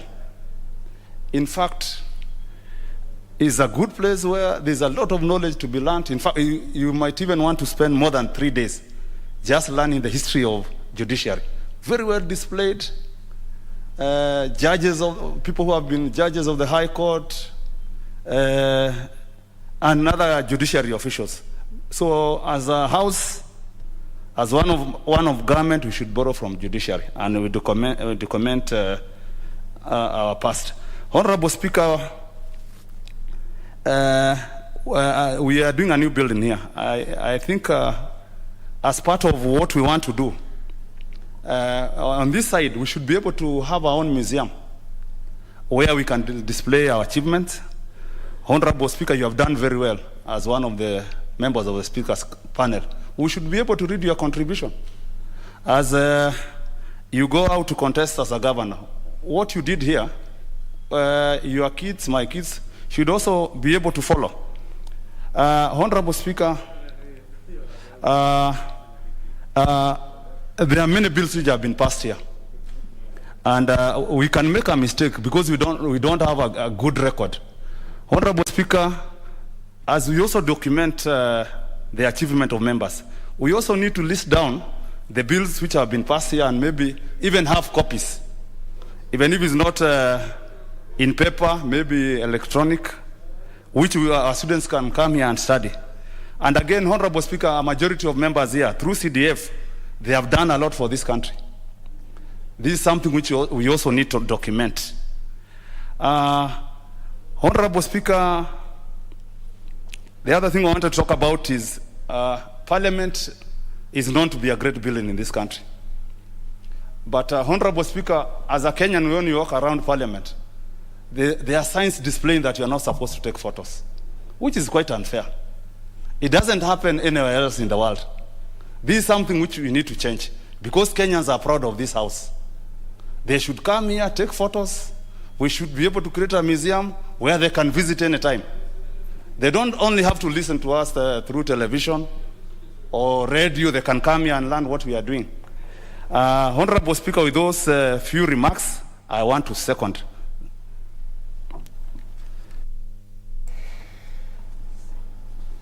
Order, members.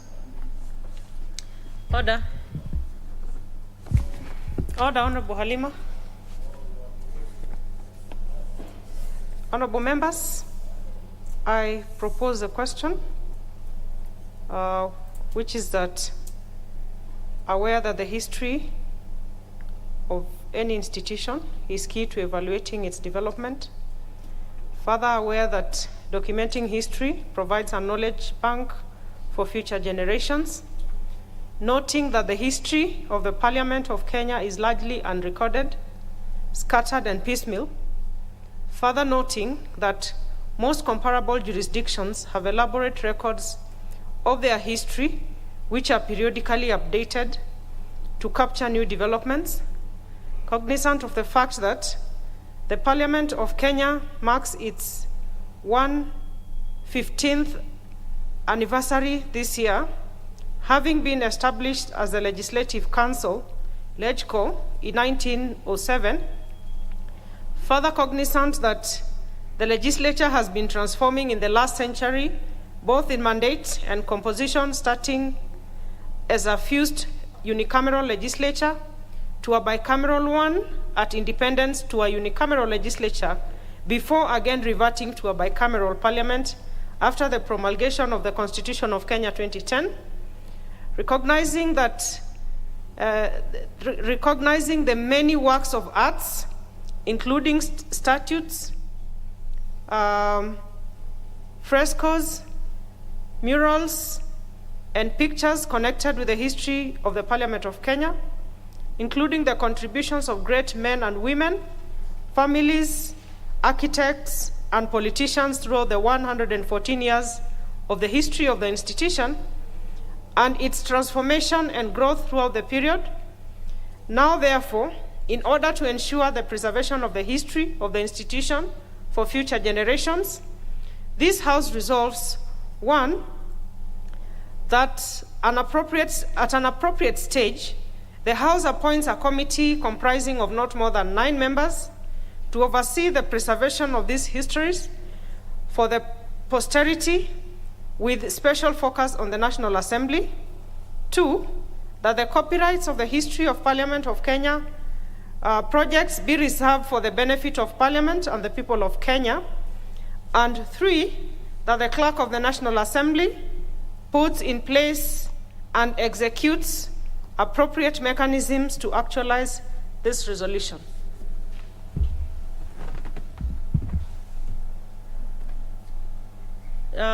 Let's start with the Honorable Gikaria David. Thank you, Honorable Speaker. And let me take this opportunity first to thank the President for having appointed me as Chair of the Energy Committee for the last 4 years. And I want to appreciate that among the so many members of Parliament, 369, I was able to serve as the Chair. And a lot of development, a lot of electrification has happened in the last 4 years under the Jubilee government, and I appreciate the very good work that the Energy Ministry has been doing. And just to recognize that being appointed to that position by the President was not a mean score, and the people of Nakuru Town East constituency appreciate. And I take this opportunity to thank the President for having given me an opportunity, and to also appreciate that there has been other issues. Secondly, Honorable Speaker, is that... Honorable Abdisalan, what is out of order? I did not read the standing order correctly. I don't think whether the chair was appointed by the President to the position according to the standing order. He's supposed to be elected by members of the committee. Probably if his party has given goodwill, then he should be clear on that note. Otherwise, we are not aware of any appointment by His Excellency to Honorable Gikaria. Okay, Honorable Abdisalan. I think Honorable Gikaria... Honorable Chair, Honorable Speaker, I don't know whether the member is a Jubilee member. If he's in ODM, so he wouldn't have known. Honorable Gikaria. You know, if he's a member of ODM, he wouldn't. Honorable Gikaria, you know, I'm letting you give your very good statement following the new reorganization within Parliament, and I'm doing it at my discretion. So just contextualize it. No, let Honorable Gikaria speak for himself. But again, just be brief and contextualize it within the standing orders. Go ahead, Honorable Gikaria. But be precise and specific so that you can contribute to what is before the House. Which member is that? Honorable Masara. Madam Speaker, thank you for giving me this opportunity. But being we have a very serious business in the floor of the House now, Madam Speaker, is it in order for Honorable Gikaria to give us history of how we got being the chairman of... You're out of order, Honorable Masara. Madam Honorable Speaker, Gikaria, honestly, go on. Honorable Gikaria, go on. But remember that the big chunk of your contribution should be... Thank you, Honorable Speaker. Honorable Speaker, it's only Honorable Masara. He's not even realizing that we are in a motion which is talking about documentation. And part of me being having been appointed as a chair is part of the history that we are going to talk about. All the same, Honorable Chair, let me first of all thank the majority leader for having brought this motion on the floor of the House. And it is true, Honorable Speaker. I happen to have been a councillor in Nakuru municipality for 10 years, Honorable Speaker. And at the same time, I happen to have been elected as a mayor in 2008. And Honorable Speaker, if you go to the then municipality chambers, all the history, particularly of the mayors and the sitting MCS, was all over the place. And you could be able to tell who was there. And I think history, it is something that is very, very important. And I want to appreciate and also support this motion that, Honorable Speaker, that it is true indeed that we need, as indicated, the official documenting of the history of the National Assembly. And not only maybe as much as we speak about the National Assembly, it's about the Parliament. And Honorable Speaker, if you look at what Mheshimiwa, the Majority Leader has indicated, Honorable Speaker, it is true that without history, this place remains just something that nobody will ever. And I want to appreciate more so, particularly on the resolution that has been said, that there will be a committee of 9 persons, so 9 members of Parliament. And we are just hoping that these 9 members will cut across, particularly bringing on board those members who have served here for quite the ranking members. Honorable Jimmy Angwenye, for example, Honorable Speaker, would be a very good source of some of the issues that would be, and I'm not advocating for Honorable Jimmy Angwenye, but having been in this Parliament for more than 5 terms, then I think it is important for us to consider, as they are the people who will be mandated to pick the 9 members, is that we need also the ranking members to be able to give. And it is also more important, Honorable Speaker, is that this Parliament has transformed from what we used to know and now the current, including the digital gadgets that we are using, both here in the chambers and also at the committee level. Honorable Speaker, this history is key, and it's going to bring, and those people who will come after us will be able to go back and they can be able to learn what was there.